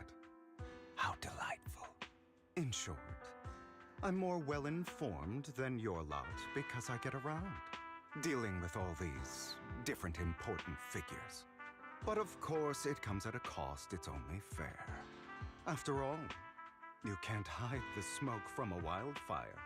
Rather than trying to carefully tame it and risk setting yourself alight, it's better to let it burn free. When I helped you put on your little act, killing you in front of everyone, you left the sacrifice core to Hartman. That was intentional too, then? Oh, yes. And it worked like a charm, didn't it? Now no one cares for me anymore, and all eyes are on Hartman. A perfect situation for keeping the Ravenlock family in check while dealing a cutting blow to the Exaltists behind them. Another crucial point is Vivian and Phaethon. I must sever any ties they have with me or Mockingbird. Although I feel bad for Phaethon about what happened, but it had to be done. That's the only way they would be safe, allowing the plan to continue. I noticed that you never turned your blade toward Master Proxy.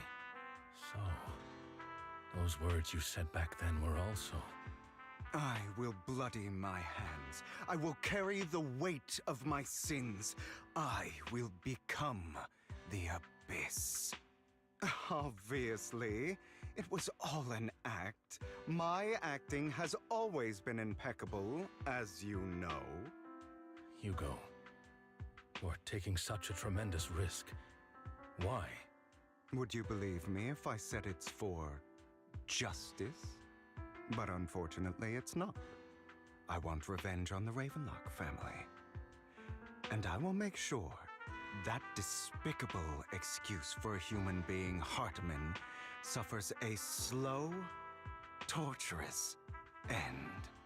Of course. I also promised Vivian that I would help her investigate the whole thing with the Exaltists. That's all. You don't look too good. Is it your wounds? No. This is the first problem I plan to resolve. Lycon, do you have a place that is sufficiently discreet, quiet, and can take a lot of damage?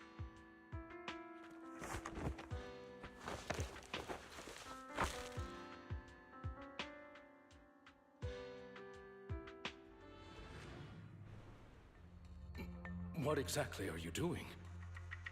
Don't look at me like that. If I didn't have to do this, I wouldn't. Hartman recently obtained a bizarre substance, most likely from those crazy Exaltists. After use, it allows control of the victim's mind, to some extent. You were dosed with it? To be more precise, Lycon, I deliberately allowed Hartman to put this drug in my cup to facilitate our previous collaboration.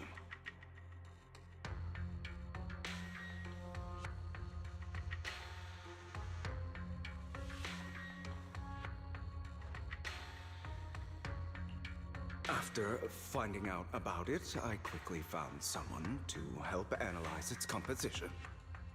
The good news is he gave me a very low dosage, perhaps because he was afraid I might notice. There's a different medication that can delay its onset, preventing me from actually being under his control. I simply need to put on a show in front of my dear uncle. The bad news is that currently there is no antidote. When I delay those effects, however, they will accumulate and erupt when my body reaches its limit. It may even break my mind. And that's exactly what's happening now. I need to endure those accumulated consequences. So, I will lock myself in this room for however long that takes. I've tied my limbs to prevent me from smashing this place or accidentally hurting myself. Anyway, after you leave, do not open this door, no matter what you hear. I recommend seeking professional medical assistance. This is advice I received from a doctor. Or are you saying you don't believe I can make it? So, Nikon, come find me here at the scheduled time. All you need to do is smile and await my victory. What if I want to stop you? You know you won't succeed. You never have. And you never will. Well, time is short. Let's begin. I understand. Don't die, you stupid bastard.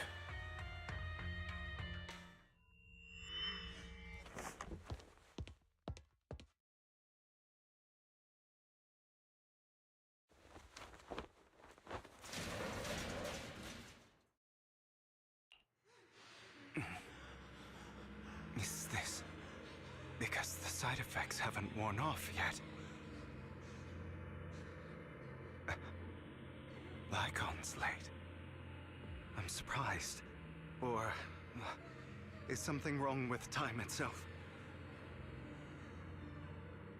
Looks like someone's over there. Might as well go ask.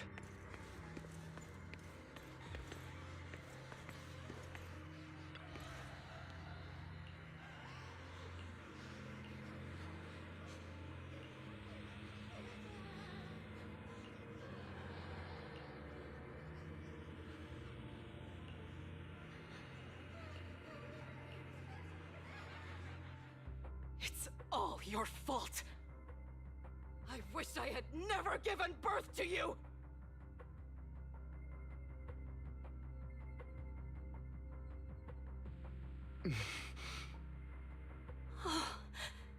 Everything will get better if you just die, right?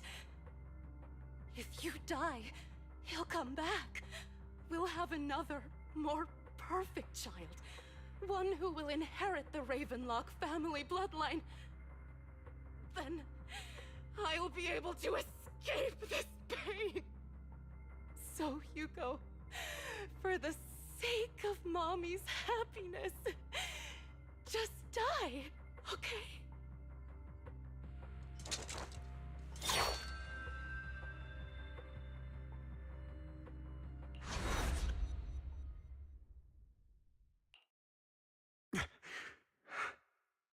So, I wasn't awake yet after all. That's because you don't want to wake up again. Who are you? I am you. Hidden deep within your heart. Your most true self. You want to kill her, don't you? Your so-called mother. Every time she beat you without reason, when she tried to gouge out your eyes, when she sold you into that hell, laughing all the while. You wanted to be the one to end her life. Why not admit your hatred? As you are, you can hunt her down and make her pay for the living hell of a childhood she made you suffer. Yes, I hate her. I hate her because she was foolish and shallow, greedy and stupid. I hate her because she doesn't deserve to be a mother. She did everything she could to try and get into the Ravenlock family, believing she could live a life of luxury without having to do anything and never realizing she was a pawn, discarded from the very beginning. So she chose to blame me. Blame me for my heterochromia. Blame me for my very existence. But I won't kill her, because I know it won't change anything. She was incapable of loving me, just as she is incapable of loving herself. Have you been brainwashed by that dog? Keeping up the act of being some magnanimous and forgiving fool? Don't compare us. I've simply come to understand love or hate. I make my own choices, and they have nothing to do with anyone else. She sold you to the Ravenlock family for a huge sum of money. She used that money to start a new life without you. While she was indulging herself, you were going through hell in the Ravenlock Manor. Does it not torment you? Do you not feel the hatred? Do you not want to demand answers? Kill her. Only by killing her can you be truly free. For a long time, I thought the same way. But now, well, I want to make a different choice. Stop lying to yourself. You never had a choice. This weak-minded thinking will only lead you to failure. Like before, you'll be nothing but a worm, trampled into the dirt by those so-called elites. Do you still not get it? This is how the world is, and always has been. Hesitate and you'll be the victim. If you don't grab your knife first, you'll end up being on the other end of the blade. If you want to change anything, you must first become the one who makes the rules. Just like that woman. The only reason she could treat us that way was because we were weak. So listen to me. Find that woman, kill her, and prove to this world your strength. It's what she deserves. Why forgive them? They don't deserve it. I'm not forgiving them. Or rather, I don't care about them. They don't even matter, at least not yet. You know, perhaps the person I hate the most, the one I truly cannot forgive, has never been someone else, but rather my weak, powerless past self who could do nothing but hide inside a closet and cry. I hate myself for having neither the strength nor the courage to resist. I hate myself for begging for so-called familial love, even after being treated so terribly. I hate that despite the pain of my wounds, I still hope to receive the carrot and not the stick. And that me is you, correct? So, I forgive you. I forgive myself. You'll regret this, fool. Your pretty words mean nothing. You will ultimately return here to me.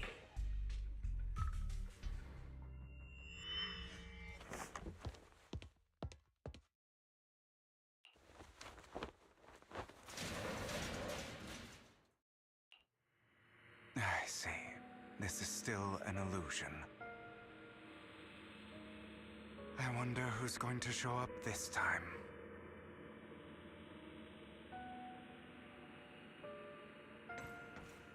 Brother!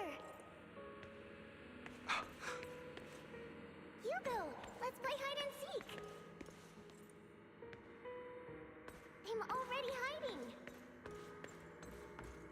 You'll find me, right? Like you always do!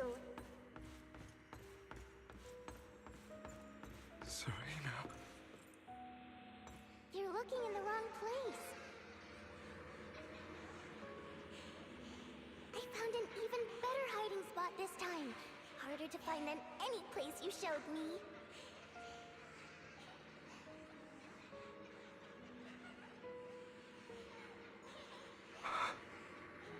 Hey, Hugo. Do you ever wonder why I had to die? It was because of me. That's right. It was because of you. It's all your fault. If only you didn't exist, I wouldn't have had to suffer.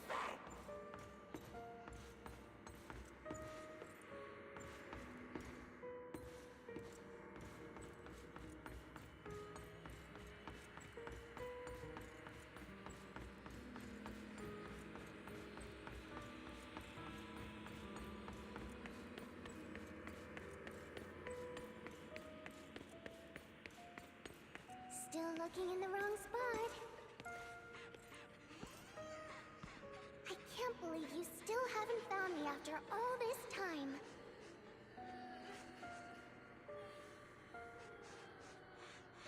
Have you forgotten about me?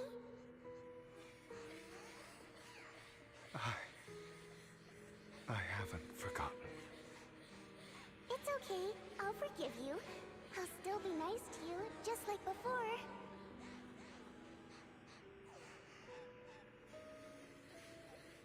I was the only one who was ever nice to you, wasn't I?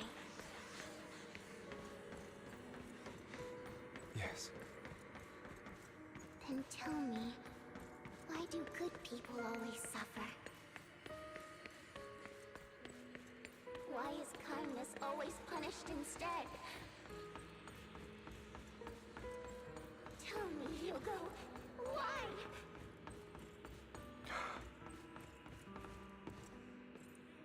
Hugo, are you lost? Go back the way you came. I left you a surprise there.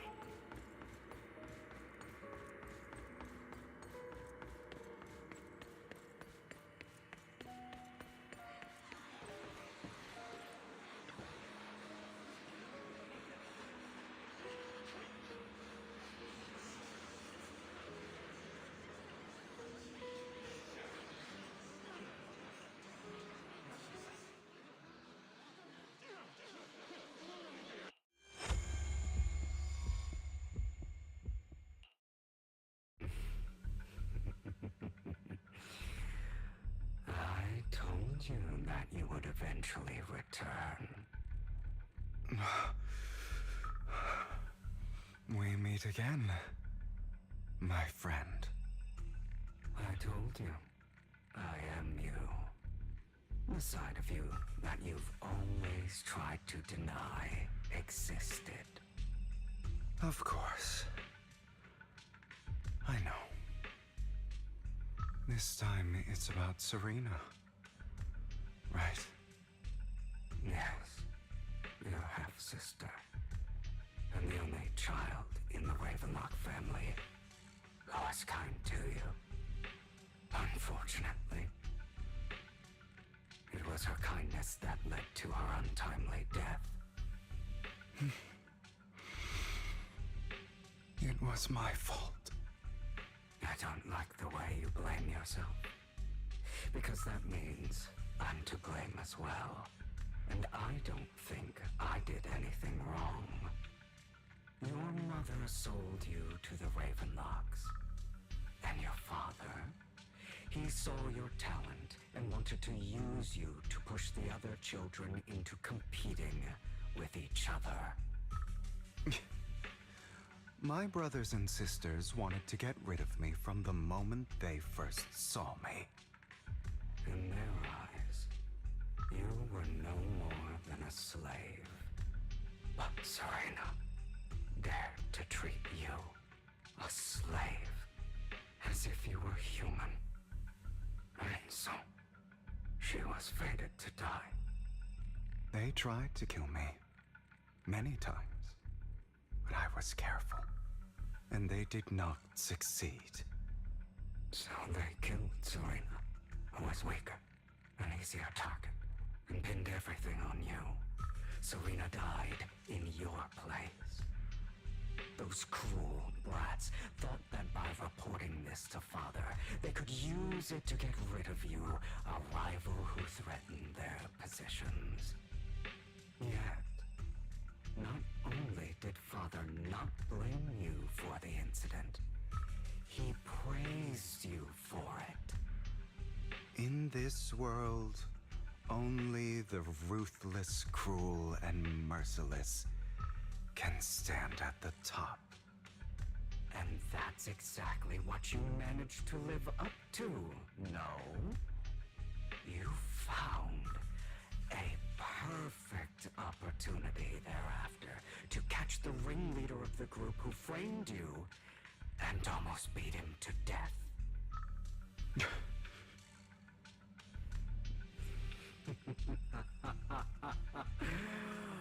Oh, you should have seen the expression on your face back then. Oh, crazed and manic with utmost delight. I don't remember that.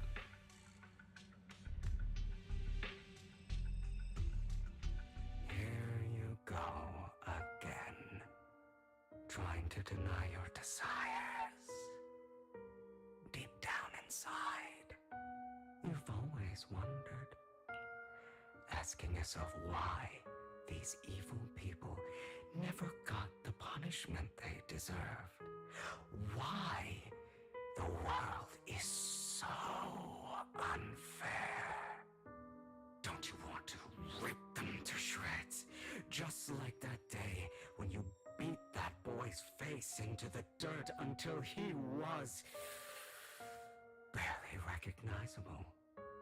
His disgusting blood staining your fists. Recall your exhilaration, your cathartic release of rage, that outpour of hatred. That victory belongs to you. You deserve it.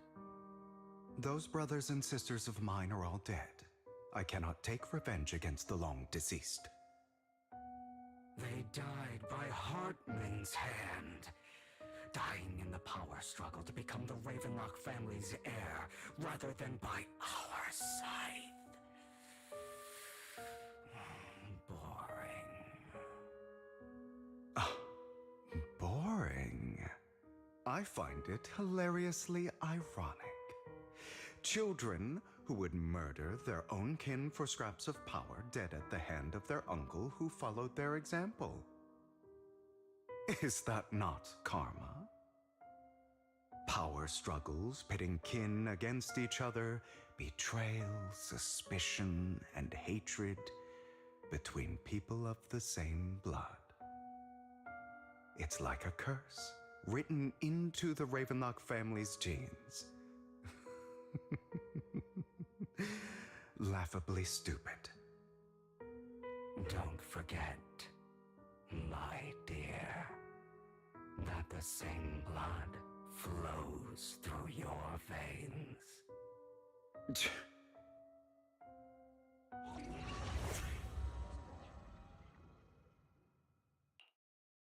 That's right, my dear nephew. No matter how much you deny it, the blood of the Ravenlock family flows through your veins. Survival of the fittest. Only the strongest deserve to live. Only the strongest deserve to rule. This is the path of success that has led the Ravenlock family to victory countless times. A blessing and a curse etched into your flesh and blood. As long as you live, you'll never escape the mark of family. You are destined to one day become someone like me, like your father.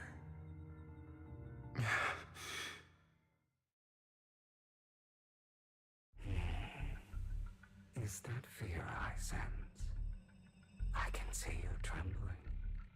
Why does the Ravenlock bloodline terrify you so? I won't. I won't become like my father. Never. You won't become a failure like him. So relax. Our power eclipses him, and so does our ambition. So, do not deny your own desires. Do not resist your own ambition. This is the talent you were born with. The best gift fate has ever given you. Admit it. Deep within your heart lies a spark, yearning to ignite a raging inferno that will burn everything down. And I am that spark.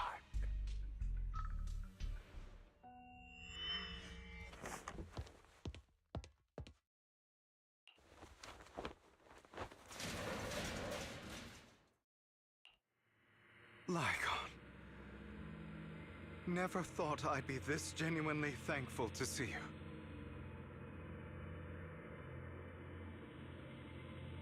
Seeing you means this never-ending nightmare is finally over, right?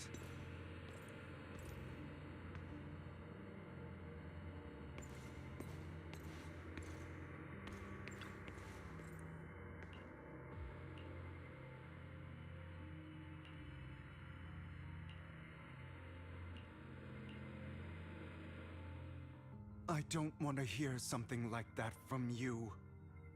You have no idea what that man, my father, is really like. A person who stops at nothing for their own interests and ambitions. Just like what you're doing right now. And what do you think I'm doing this for? All of this was part of your plan. You knew where the Ravenlock family was going to be, so you set Mockingbird's target there. To seek revenge, you plotted to assassinate your own father, but he was too vigilant, and you failed. After almost being assassinated, your father was furious and locked everyone in the hall, but was unable to find the assassin. And what a coincidence that a hollow disaster just occurred in the vicinity. So he used it to eliminate all the unfamiliar faces there, turning them into victims of the Hollow, an easy feat for the Ravenlock family. So, the one who killed innocents was my father, not me. You knew what choice an extremist like him would make, and you used the chaos to once again attempt an assassination. This time you succeeded. You killed your own father, at the cost of innocent lives. Admit it, Hugo. You don't care about anyone else. The only thing you care about is your revenge. How is that any different from your father? Enough. I'm tired.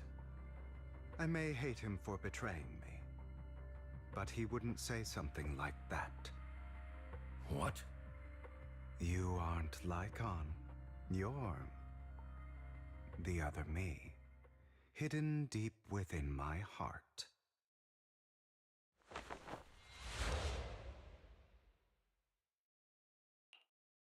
I've been waiting for you, my dear. It seems you've already grown accustomed to this place, even turning the tables on me. Just as you said, you are me, and I am you. There's no such thing as having an advantage over oneself. We are ultimately one and the same. Forever inseparable. Then you should know what I want to say. When you and Lycon split, you didn't even try to clear up the misunderstanding, didn't deny or argue against what he said. Because you realized that deep down, he was right about you. You just hadn't acted on it yet. Some people live only to bring more suffering into this world. Sometimes, murder is what brings justice back into this world. For that, I must stain these hands in blood. That's right. Just like what you said before you faked your death. Were those words really just an act? To slay the dragon, you must first become one with sharp claws, rending fangs, and strength enough to destroy anything. You know the truth better than anyone. If you hadn't hesitated, and instead seized the first opportunity to kill your father, none of what followed would have happened. Innocent civilians wouldn't have died. Your partner wouldn't have lost an eye and both legs trying to save people. And Mockingbird would have never gotten to that point. You can save more people. Save good people. Save more lives than the evil ones you take. I've spent countless hours in regret over that incident. So why not submit to your true nature? You want to be the judge, jury, and executioner of this world. And you can. I wasn't responsible for Father's death. The true mastermind is my uncle, Hartman. His schemes to kill the head of the family were all so he could take control. Mockingbird was simply unlucky enough to get caught up in it. So, for a behemoth like the Ravenlock family, with its roots so deep, a single person's death, regardless of who that person is, wouldn't change anything. Of course, whether it's Topps, the Mayflower family, or even the entire world, it's actually all the same. I refuse to be dragged down by pointless hatred any longer. You foolish, stubborn idiot. Do you understand the power of hatred? Have we not come this far precisely because of it? Or are you going to follow Lycon and Jack's twisted logic? Come on. You don't actually trust anyone? Otherwise, why would you hide this whole scheme of faking your death from them?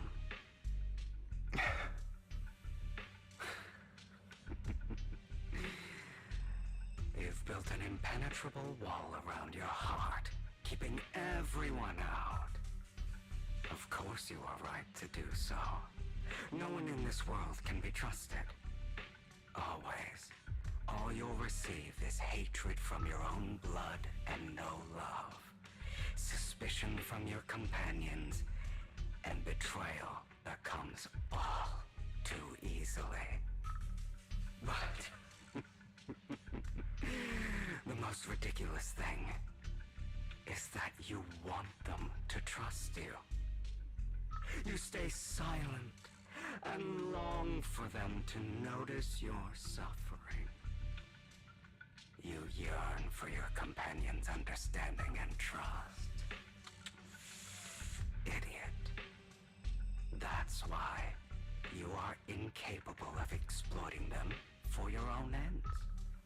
You care about their safety even more than your own. But remember, only the weak need companions. children born from hatred. We are different from them. I will never be like them, and I don't need to be. Come.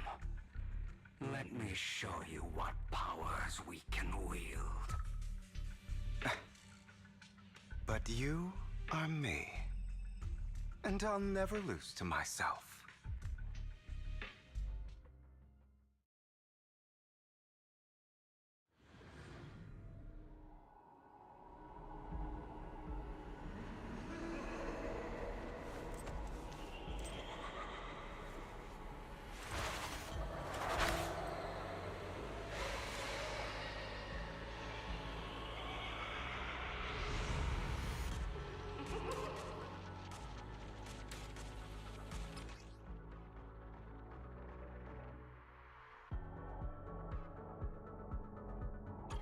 Think about all the injustice you've suffered. If you choose to forgive, you're betraying yourself. You know that. Mercy! Letting you consume me would be the real betrayal to myself.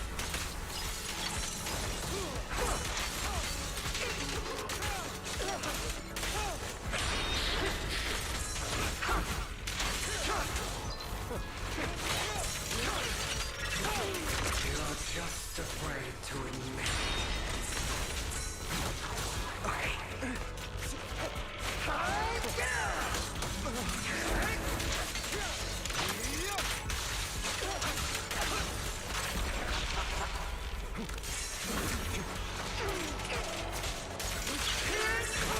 You're too scared to face your true self and what you truly desire.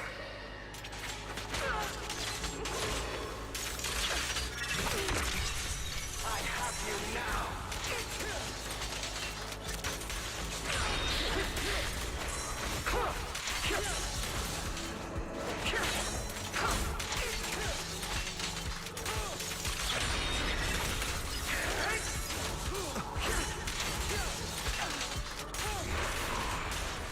Are you trying to kill me?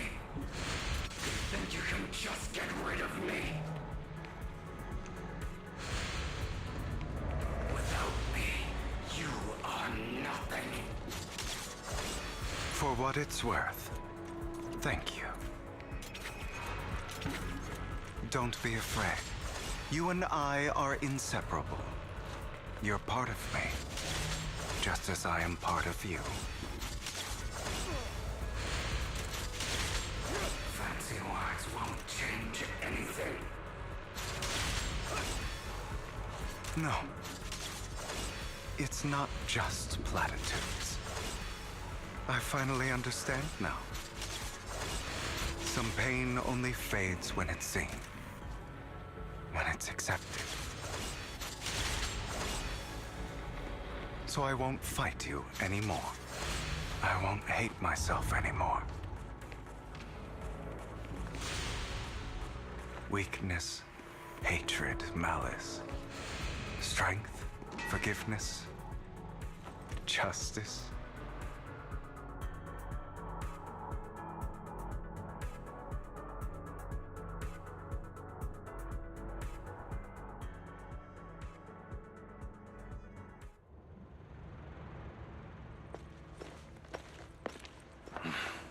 Hugo, it's time.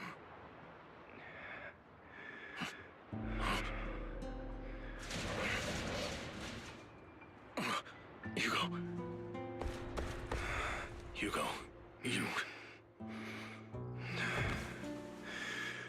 Did I scare you?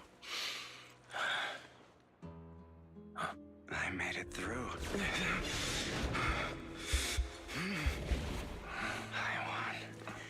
No praise for me, my dearest partner.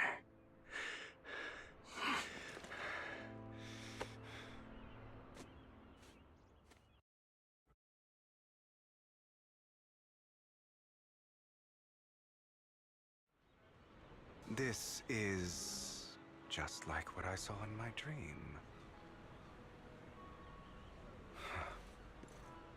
I guess there are still some lingering side effects.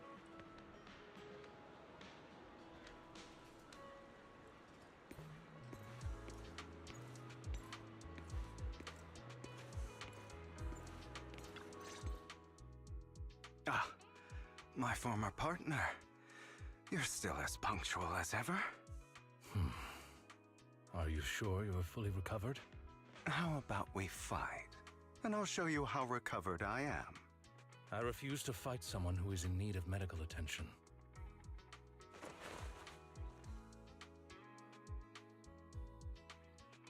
How thoughtful. I'm touched. Or perhaps is this simply part of Victoria Housekeeping's professional care? I'd rather you not starve to death.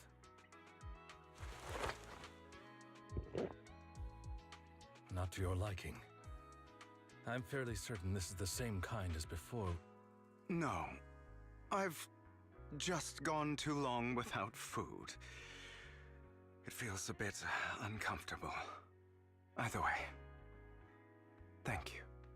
Now tell me, what exactly happened in the warehouse? Just going a bit crazy from... you know what? Were you expecting anything else? But I did have a very long dream. A dream about many things from the past. If I had to put it into words, it would be like giving myself psychological therapy. You seem like you could benefit from some too. How about it? Want to book a session with me? Trust me, I'm a pro. Seems you really have recovered. Well, of course. I'm feeling pretty great right now. Like I could argue with you all day on every petty detail of who exactly was in the wrong back then. I wanted to ask, what you said about Mockingbird before, when you faked your death, was that part of the act? Oh, you mean the part about how Mockingbird has never really changed anything or saved anyone. I didn't expect you to still be so hung up on this. Interesting. After all, it was you who chose to betray Mockingbird. To betray me. Just as I said before, I never considered Mockingbird a failure. Perhaps Mockingbird deviated from its origins, but it has its value. You shouldn't reject the things you've done. Or Mockingbird. I have contemplated this before. Yes. Mockingbird has helped some people and has genuinely managed to cause trouble for those who abuse their positions of power for evil. Yet those in high positions still possess immense resources, and the people we helped remain destitute and suffering, willing to become slaves to those in power for scraps. But just as you said, even if what we did was childishly idealistic and flawed, as little as we actually achieved, even the slightest change is by no means meaningless. Nothing holds more value to me than Mockingbird.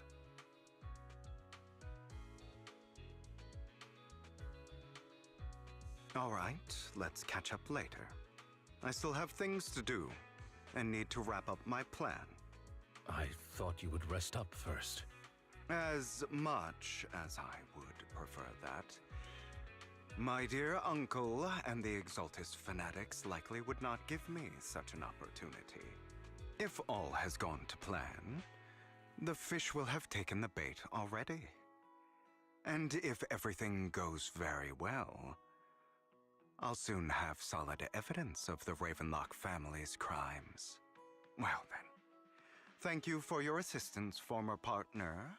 Let's part ways here. I'll go with you.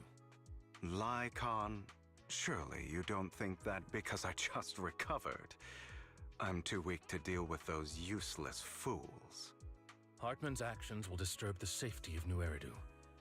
As I serve the mayor, I should intervene. Very well, whatever. Let's go. And don't slow me down.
I'm sure you've heard about the missing workers from companies under the Ravenlock family, too.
Those are Ravenlock's men. The workers with them are the victims who were tricked into going into the Hollow.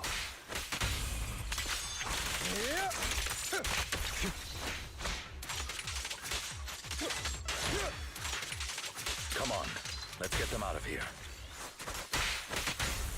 At your service.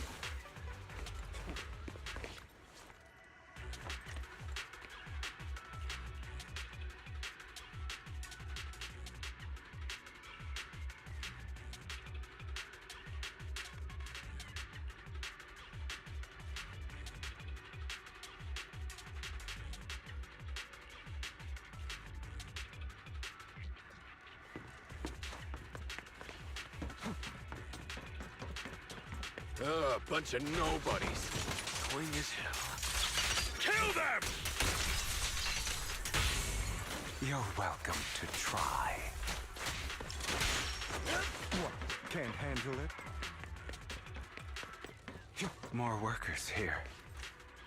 And quite a lot of them.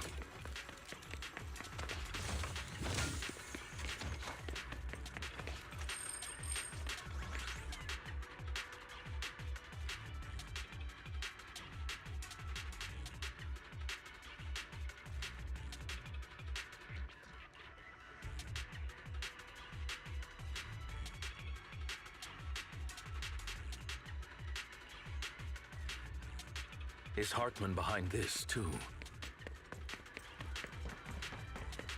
Of course. He threw them into the Hollow like offerings for the Exaltists. To him,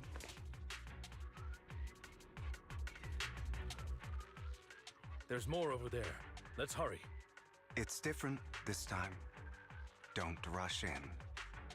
Let's listen in on what they're saying first. I still need more direct evidence to ensure the plan is absolutely foolproof. The compensation you promised. It's all real, right? All we have to do is follow you into the Hollow for some simple tasks, and you'll give us a huge sum of dennies. It sounds real suspicious.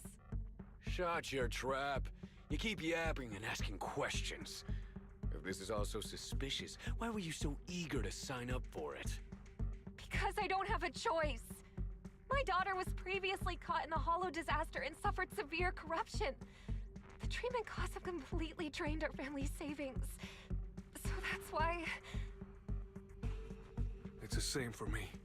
A serious illness at a senior age. I need the money.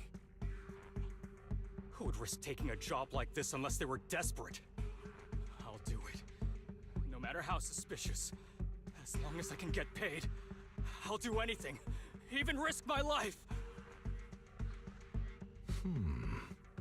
Wait, you people from the Ravenlock family, You're part of a big company in Tops. You wouldn't go back on your word, right? Don't worry, you'll get every Denny you were promised. But before we start, you all need to take this medicine first.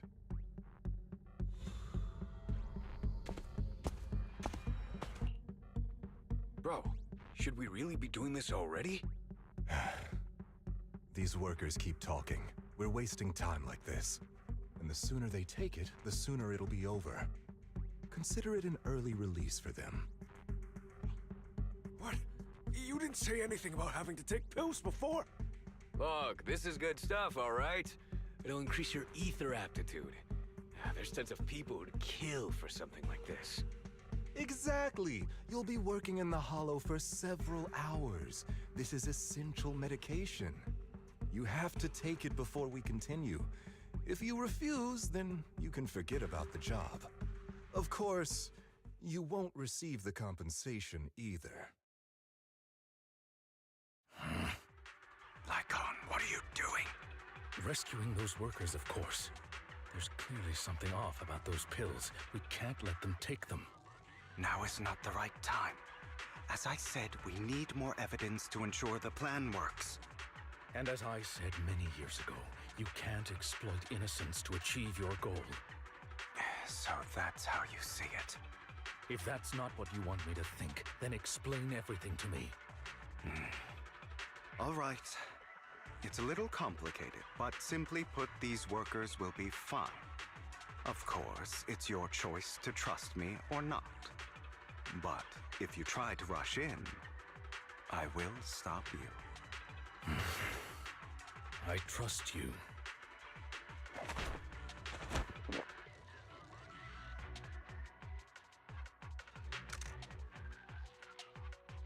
All right.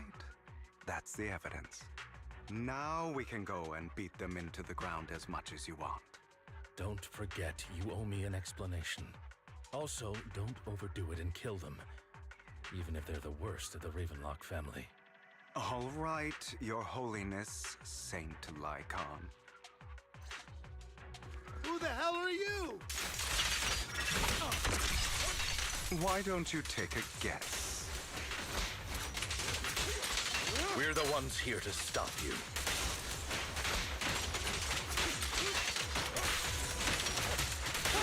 Can't remember the last time we worked this way. Your legs? How are they feeling? I'm fine. To be honest, I think I prefer the way you used to fight. Prepared, you had a lot more aggression. I've merely learned to control my... God damn it! Who the hell are you? How dare you mess with the Ravenlock family? Ravenlock. Savor the name while you can, for it will soon cease to exist. What's that supposed to mean? It means exactly what I said. I think this might be good for you. Sever your ties while you can. You still have a chance to walk your own path. The family's honor comes above all else. Is that really what you think? I saw the compassion on your face just now. You're not from the main family, right? That's why you were assigned to these trivial tasks. But in reality, there's no need for you to keep playing this boring game for them. I don't have a choice. From the moment I was born into the Ravenlock family, You always have a choice, if you're willing to act. All right, let's end the small talk here.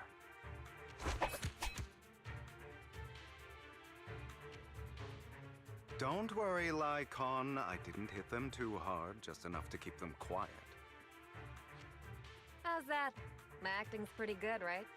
As always, a certain someone should take some lessons from you. I'll leave the rest to you then. Okie dokie.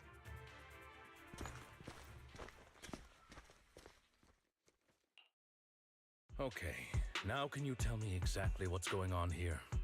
As you can see, that worker just now was actually an informant of mine. The pills were swapped out with vitamin tablets. Outside of this batch, some workers have already taken the actual substance Hartman has. But rest assured, the antidote for it is already in development. I found the best in the field to help, and with the data I collected before, we should have results soon. I wanted to ask, the reason you decided to lock yourself in a room and endure the effects of the drug, besides getting evidence, it was also to collect data on this drug in order to create an antidote, correct? It seems you're not completely beyond hope. I thought you were just being stubborn.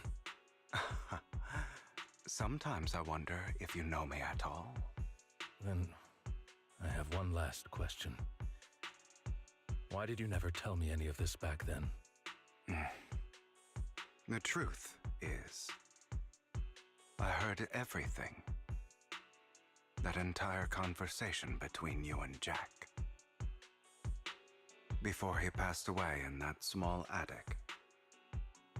When Jack called you aside and gave you those warnings. When he told me you might go down the wrong path? That's right. You never said anything. What would I even do? Scream and rage over your suspicions, or get on my knees and beg for you to trust me? You know there's no way I'd allow myself to do such a thing.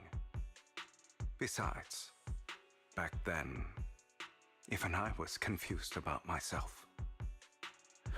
Jack, It's all in the past. You don't need to explain anything to me. Enough. We should get going. If we're going to reminisce over the past, we should find a more suitable location.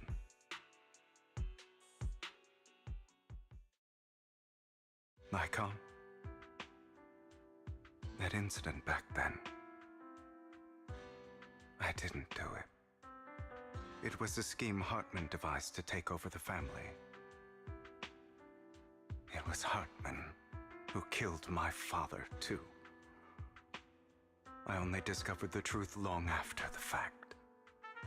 I did indeed attack my father, and I thought he was dead. But he wasn't. I couldn't kill him. And even before that, if I hadn't hesitated, none of what followed would have happened. Even now, I still think they deserve death. But I no longer care to personally deliver that fate. They're beneath me. And I have more important things to do. I know we may never agree on that point, Lycon. I once wanted to fight against those ugly truths that defined me, but I discovered that the more I rejected them, the more painful it became. So, I could only accept that crazed, hateful, and malicious side of myself.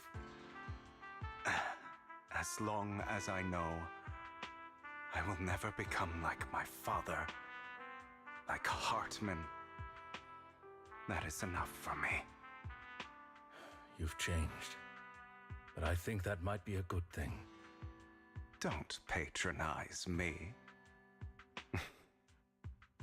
You've changed a lot too, compared to before. I still disagree with Jack's words. And I won't forgive your betrayal. I will walk the path I believe is right. Even if I must tread over thorns and through the mud. But I will also allow you to walk your own path. Lycon. Should I say thank you? You're welcome. Come to think of it, we haven't talked about your legs and eye. It was just an accident, not your fault. I'm doing well now. I hope you are too. On the contrary, perhaps I should be the one apologizing. I misjudged you. I used to think you wanted power, that everything you did was for your own ambitions. I thought you wanted the power to pass judgment on all in this world like a god. I am a god. I am my own god. Or you could say that in this world, everyone is their own god. There are many things that we are powerless to change. But there are also many choices we can make. Just as I said before, I am the only one who can kill me or save me. I'm glad you think that way. Let's go. I still have one last thing to do. To witness the end of Ravenlock.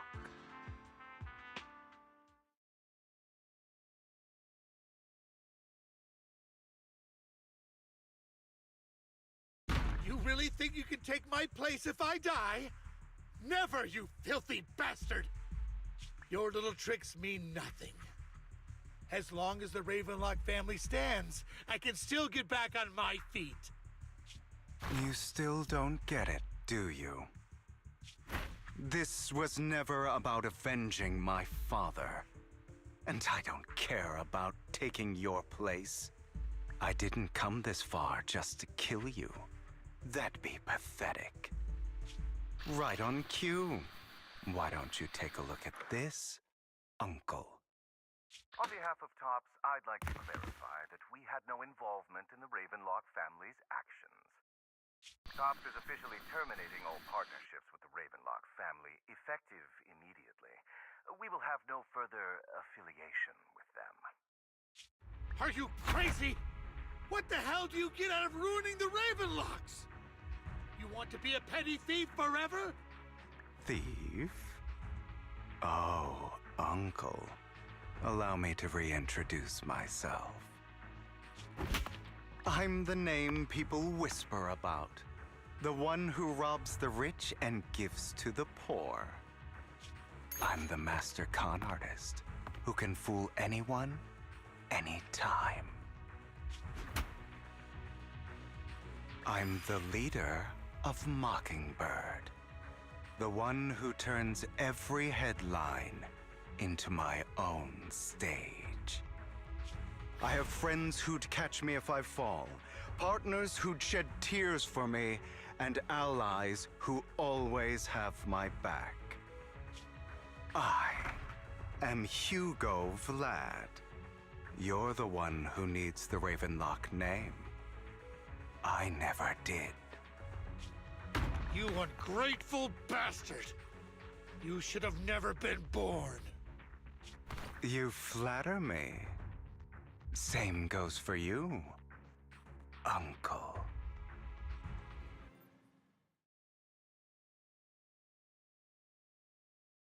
You've done well, Vivian.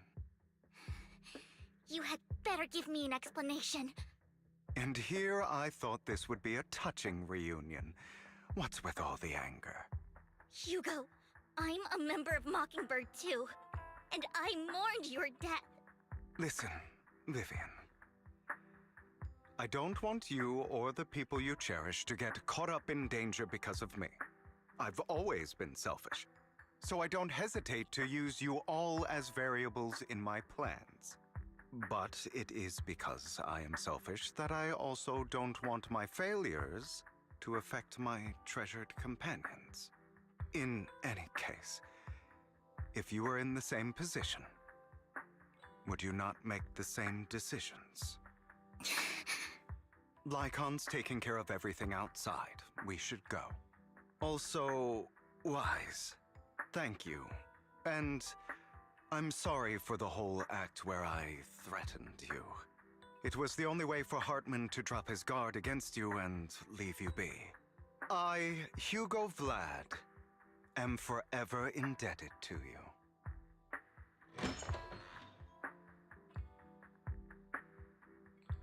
Master Proxy, although it is late, there is some important intel that I must give you now. Did you know about Hugo's plan to fake his death and everything that's been happening, Lycon? I was simply playing along. After all, I could not determine whether Hugo's plan would pose a threat to you. You are a student of the mayor's late friend. and I am obligated to protect you. You still have that habit of finding awkward excuses when you're embarrassed. Mr. Hugo Vlad, if you have any important intelligence to share, please do so with haste. I need to return to rest before midnight. You two sure are, close? For the sake of a certain old fossil's sleep schedule, I'll keep it brief. I learned from Camille that Dina intends to embed the sacrifice core into the sacrifice. Apparently, it will make the sacrifice much stronger. Sacrifices created this way will not retain their minds and will indiscriminately attack all living beings, including their creator. So the Exaltists don't do this. It would bring them no benefit. But Dina's concoction can control people's minds. If a person takes the pill and is injected with the serum Landon left behind, the sacrifice would be under its creator's control. Although the dormant sacrifice has been destroyed, Dina found a batch of that serum her father created and wants to create new sacrifices. Putting aside the sacrifice for now, Hartman's sacrifice core is fake. We don't know where the real one disappeared to. The real core has always been here. Here? In Lord Phaethon's video store? Vivian, do you remember when I suggested you give that collectible to our dear proxy? I remember. But that was just an ordinary pendant. And I've met the person who submitted it. She has absolutely no connection to the Exaltists. How about our dear proxy take out that pendant so we can take a look?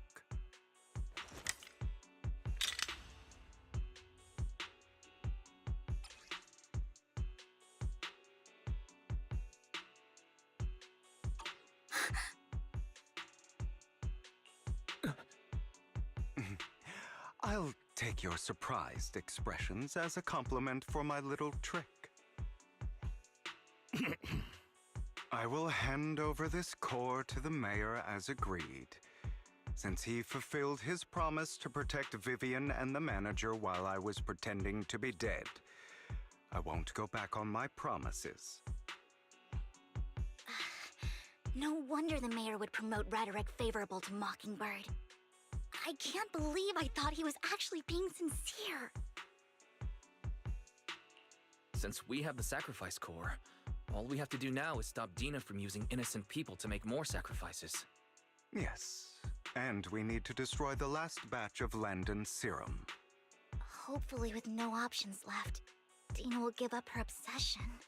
All right, that's the important stuff. I'm going to go and confirm where Landon's serum's been stashed. I'll contact you again once I have something.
Landon's stash should be somewhere nearby.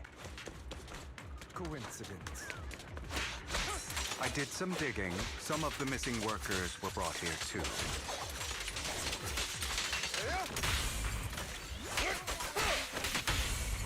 Dina's getting ready to make her move. Don't worry, we'll clear them out.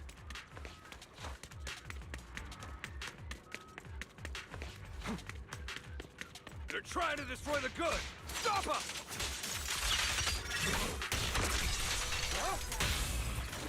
We need to take care of the guards first. Some of the serum is stored in this warehouse.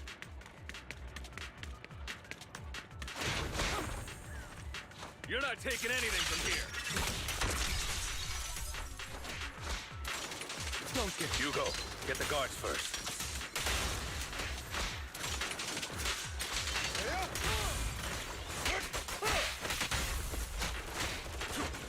You just stepped into your own grave! Truth is a beloved fairy tale. Fools.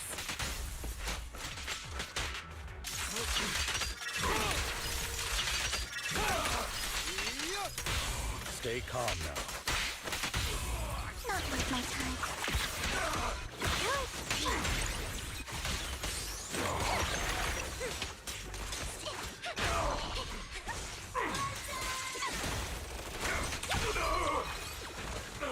Out of my way!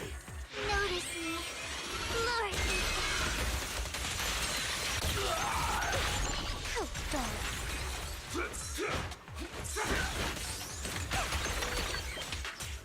Eat this! A boring opponent. Tales for the dawn that sets the world alight.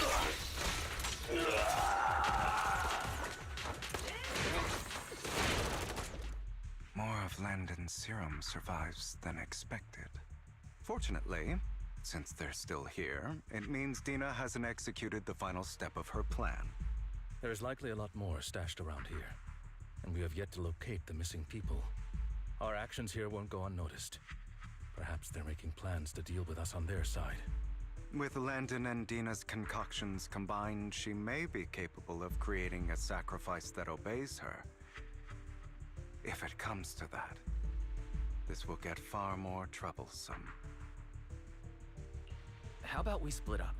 Hugo and Lycon will destroy what remains of the substance around here, and Vivian and I will go search elsewhere. Very well. Let's go with your plan. But be careful if you encounter Dina and her people. According to Camille, she's absolutely obsessed with completing her father's dying wish. Who knows what she may try? Let's part ways here for now. And perhaps the other manager could use Eos to guide us. Sure.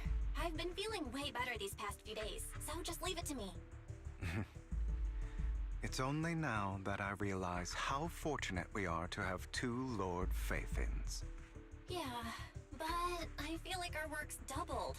In the past, Wise and I would only ever work on the same route. Greater power means more responsibility. And in any case, I'm sure the mayor would be able to provide double compensation. He's a very generous person, after all. Right, Lycon? I will request additional compensation from the mayor. It's not about compensation. It's just... I'm still not used to us being separated in the Hollow, so I'm worried about Wise's safety. Oh, but I have no doubt in your abilities. I just haven't gotten used to it yet.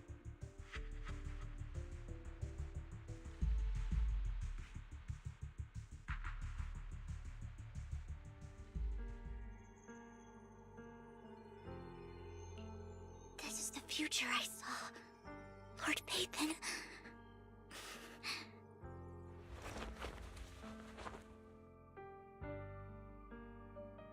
I'm sorry. This time, I will make sure the future I saw does not come to pass. I don't want to bring you misfortune. That's all I wish for.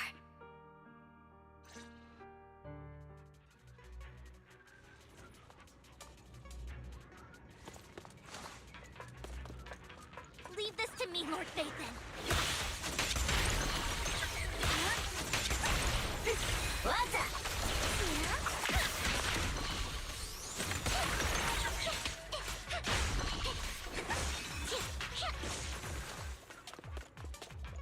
Lord Phaethon, there might be more serum here.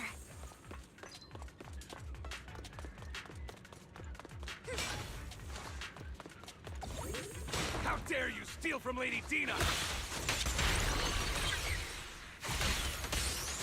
I'll try to go easy on you. No promises.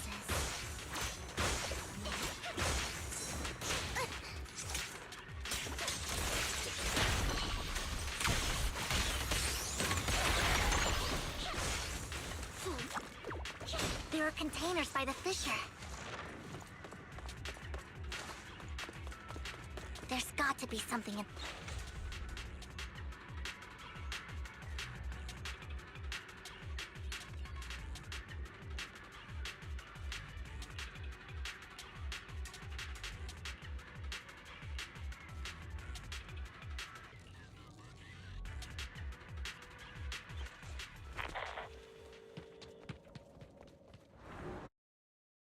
It must have been tough for you to find this place.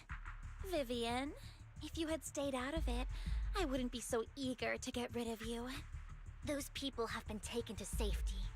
You're all out of options. They're just mere test subjects. So what if they get away?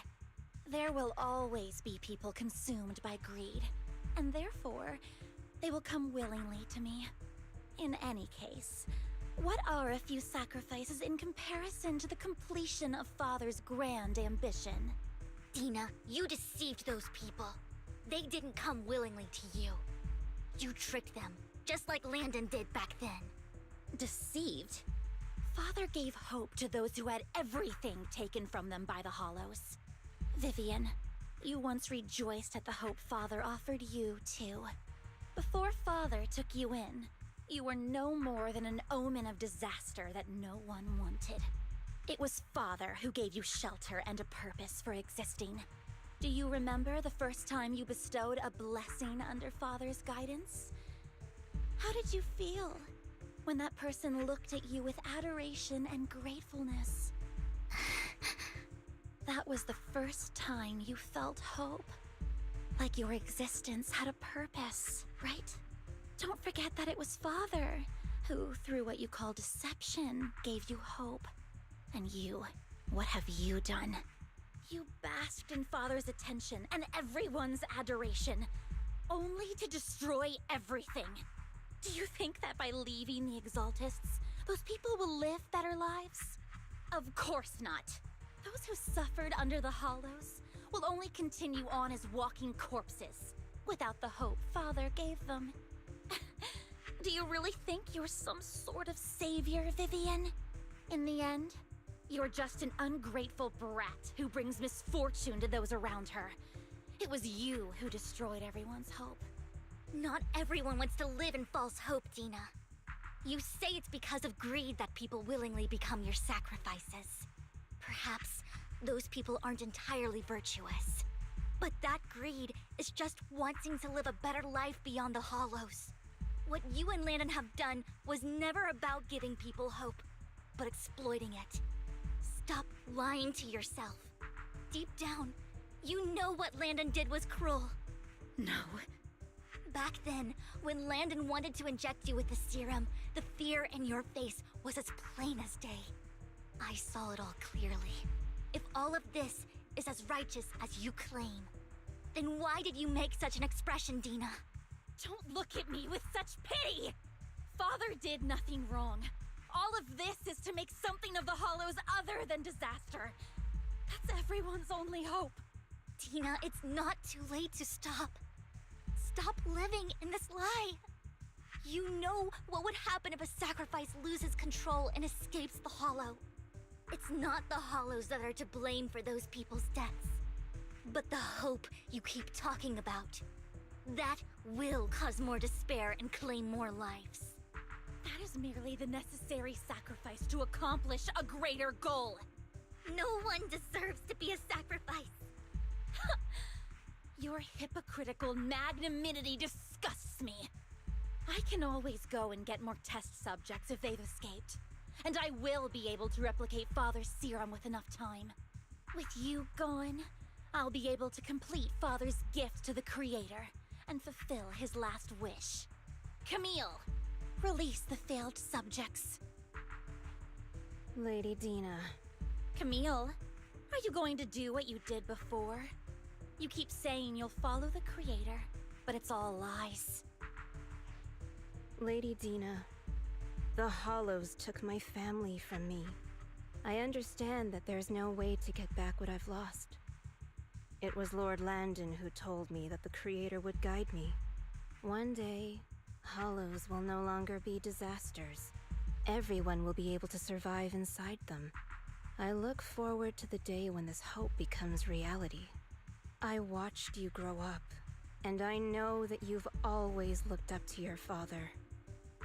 He gives you hope, and I destroyed that hope with my own hands. I know the pain of loss, so I've always felt guilty. I want to atone for the hope I destroyed. But Dina, I don't want to ruin more lives, and I don't want to continue watching you destroy yourself. Vivian is right. Not everyone wants to live in false hope. So, please, stop. Camille, are you abandoning me too? I'm not abandoning you. I just don't want to see you go past the point of no return. The point of no return? I passed that point ages ago. No, Dina. You can still turn back. I'll be your way back. Where are you going, Camille? I made a deal with Hugo and the mayor. If someone needs to take the fall for this, let it be me. I did it. All of it. I've been forcing Landon's only daughter, Dina, to research how to create sacrifices. I colluded with the Ravenlock family for my own gain. Everything Dina did was under duress. Since I've kept her captive for so long, she doesn't have the skills to survive as an independent member of society. She'll need a caretaker and teacher. Someone who will look after her and educate her. No! I refuse, Camille! I refuse to accept this! Dina, I'm going to dispose of those failed subjects. I won't allow it! You'll die! I won't allow it! You can't leave me. I command you! You've always followed my orders, and you will follow them now! It wasn't your orders that I've been following. My younger sister, who was stolen from me by the Hollows, also had such beautiful red hair. When Landon told me the Creator could bring me hope, you were standing there, right behind him. I was certain, then and there, that this was the hope the Creator had given me. Start over, Dina. You still have so long, so much time. You'll make friends, find people who love you, and make many beautiful memories. That's not what I want! Camille, you're not allowed to die! I won't allow it! I won't allow it! Goodbye, Dina. And I'm sorry, Vivian. I'll leave the rest to you.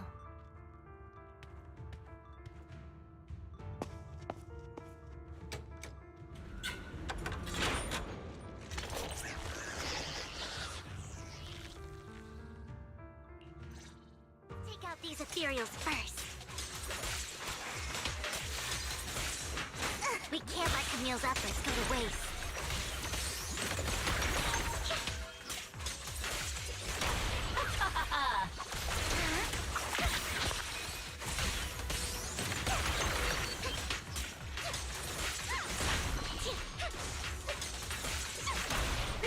Well done. Let's go out Dr. Dina, Lord Satan.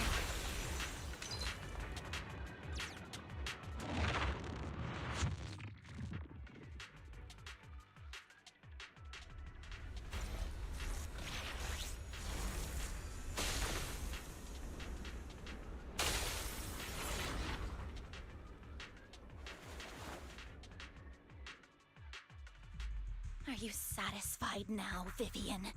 You were the one who brought yourself to this point.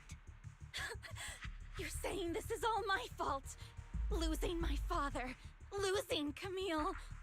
I wish you had never come into my life. At first, when Father brought you home, I was happy. There are so many Exaltists, yet Father never allowed me to get too close with any of them. I never had any friends either. But when Father brought you back, he told me to take good care of you, that you were my first friend. I was also so happy the first time you took my place in helping Father select a person to receive the blessing, because it meant you were different from all those other people. You could stay with me. But soon, I grew jealous. You took the attention that should have belonged to me. You even took Father's love from me. It's only because of my ability that Landon... I know, but... Vivian, jealousy is something you cannot control. Of course, the same goes for fear and hatred. I was terrified that one day you would look at me and shed tears. I knew if that day ever came, Father would not hesitate to force the blessing upon me. And when that day did come, I hated you for causing my father's death. Tina, you knew everything about what happened back then, so... why are you still defending Landon? And why didn't you tell me back then? If I had known earlier, maybe I could have found a way. Because it's the only thing that makes me more special than you, no? It proves I had Father's trust. I was more useful to him. Vivian, you said you wandered without a home ever since you were young, hated by anyone you encountered. You were happy to gain recognition from everyone and help Father when you were among the Exaltists. But in the end, you discovered you were being used, so you felt betrayed and hurt. Then, what about me? All I ever had was my father. I've never known a life outside of the Exaltists. Ever since I was young, my only purpose was to help Father select who was to be blessed. The only purpose I had was my father and the Exaltists. I've never been taught anything else, Vivian. It is what little value I have, and have ever had. In the end, you took even that from me, and completely destroyed it. You think you're doing good and fighting evil. You've only managed to affect a small part of your world. But have you ever wondered if maybe that's all there is to my world? I never wanted to hurt you. You are also my first friend. And that's why I wanted to save you back then. Save me? You and Camille all talk about saving me. Why don't you understand? To me, loss is so much more painful than death. Tina, you can start over. Everything Camille did was so you could live on. Let's leave the Hollow together. There are so many amazing places in New Eridu. This time, I'll take care of you. I've also met so many amazing people. I'm sure they'll love you too. Okay, Dina? Vivian, I can't forgive you. And I don't want to forgive you. I have nothing left. If what little hatred I do still harbor were taken from me, well, I refuse to be so pitiful.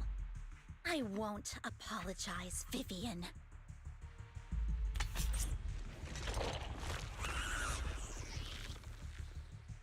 I don't want to hate myself. So I can only hate you for killing my father, and hate Camille for leaving me. That's just the kind of person I am. Hateful and despicable. I refuse to owe anyone anything. I refuse to feel regret. I won't. Vivian, I will keep hating you. I will take all who are precious to you. I will also hate Camille, so I won't do as she wished and start a new life. Vivian, if you had never existed, if I had never, you would be... Lord Phaethon, please do not interfere. She was my first friend. I'm going to bid her farewell.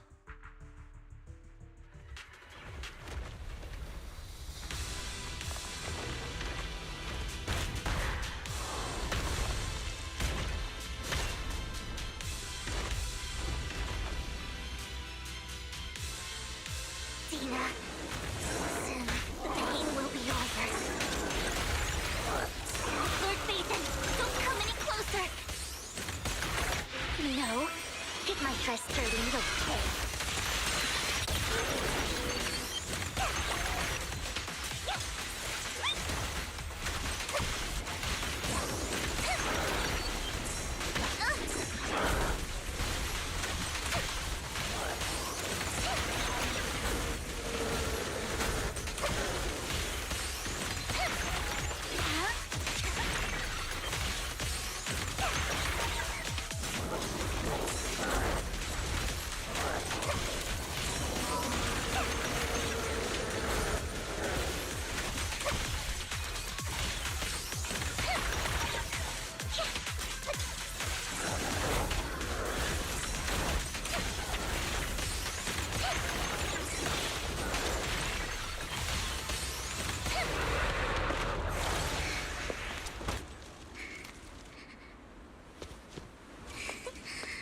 Vivian, behind you!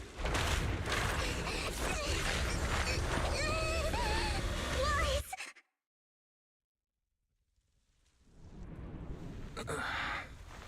What happened? What the...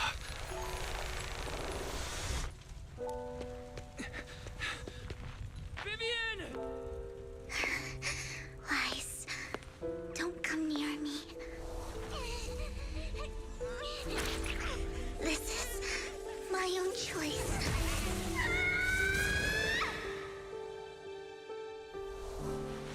I will change the fate I saw. Vivian! I just want you to remember me when I looked my best. Vivian! Careful. Vivian, your body... I'm sorry you had to see me like this, but I don't want to be the one that only brings misfortune anymore. No. There's got to be another way. It's so warm, and the night is beautiful. Vivian?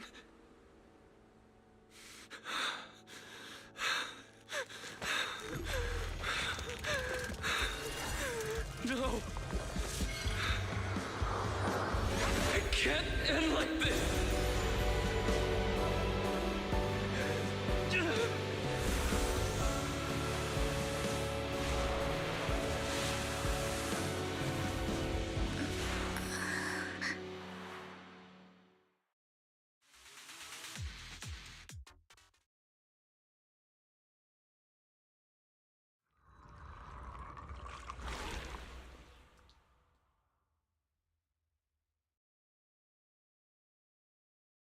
Wise.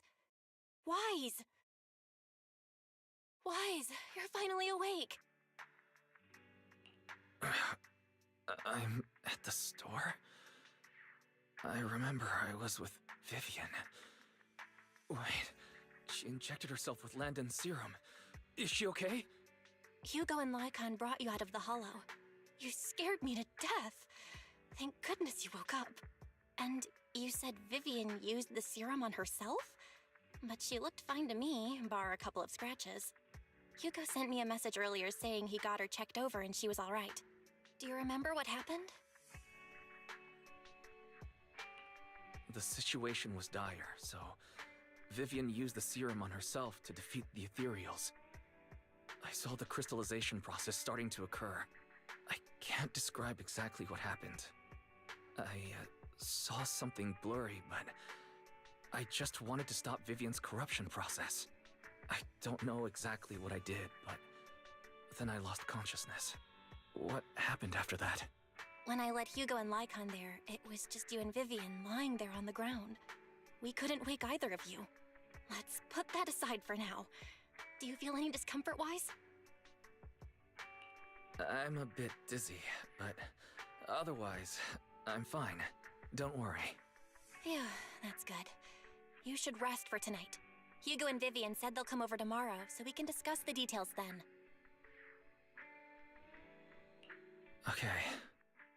Sorry for worrying you, Belle. Good night.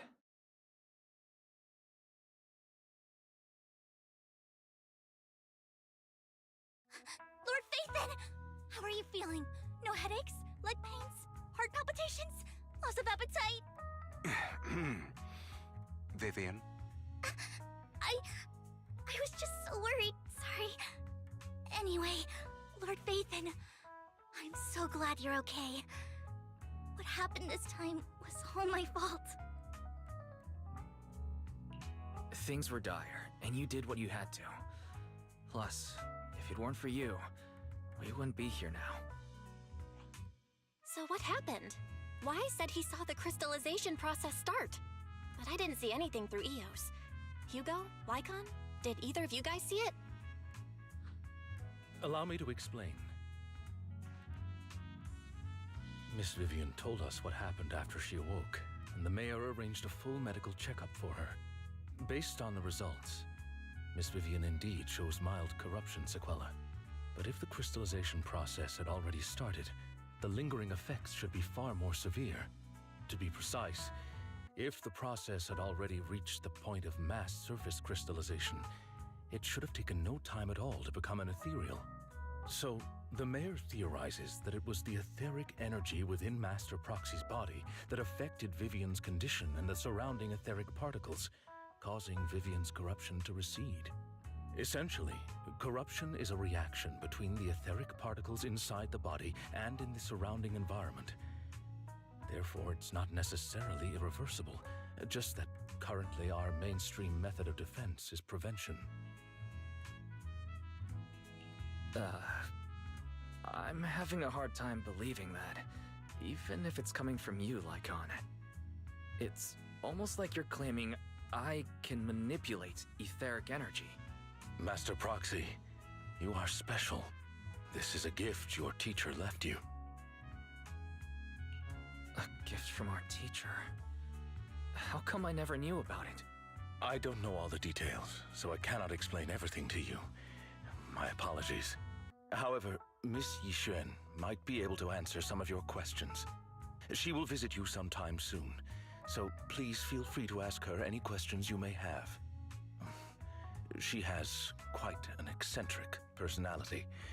If she causes you any inconvenience... Can I file a complaint about her with you if she does?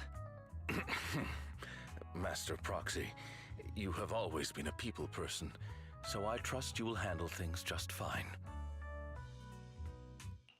The way you said that just makes me more worried. In any case, the mayor has asked me to give everyone his most sincere gratitude. Unfortunately, the mayor could not come personally, but has promised everyone a favor. Provided it's within his means, he will offer his unconditional assistance once. There is no time limit on this favor. Unconditional, What if I wanted his position as mayor?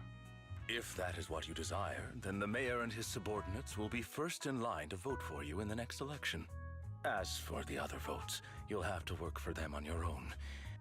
But should you assume office, I hope you take full responsibility for handling all day-to-day matters and lead by example. By sheer happenstance, the mayor has provided you with a copy of his current assignment, the City Waste Sorting and Processing proposal. Old fox. Well, can I request Lord Phaethon's? The mayor imagined you might ask. I have prepared all the necessary documents, and the ceremony expenses will be covered by the mayor as a gift. As long as Master Proxy agrees, we can sign and process the documents immediately. But this matter requires mutual consent and cannot involve coercion, confinement, or one party's lack of consciousness. Stop! I would never do that to Lord Phaethon! Probably. At least not today. As for you, Master Proxies, the mayor has some sense of what you desire. That said, he hopes you might speak with Miss Yixuan first before you decide the timing of that favor.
Move it!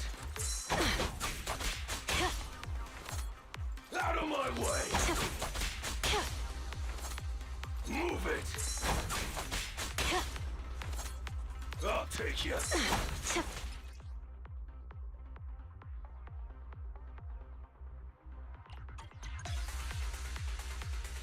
Business as usual.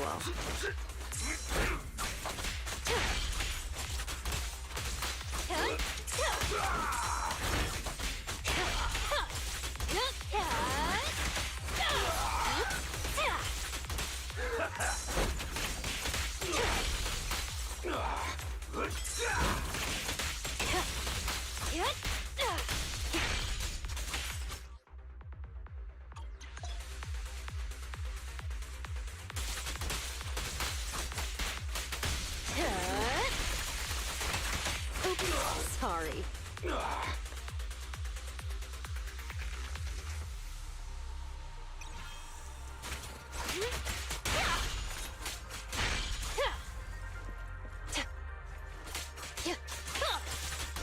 Let's make this quick.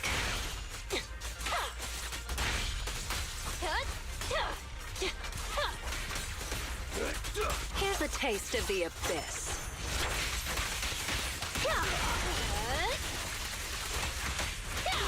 Jane, time to rotate.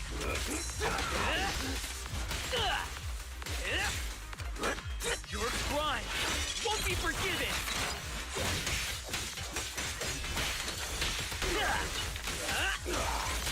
Found your weakness.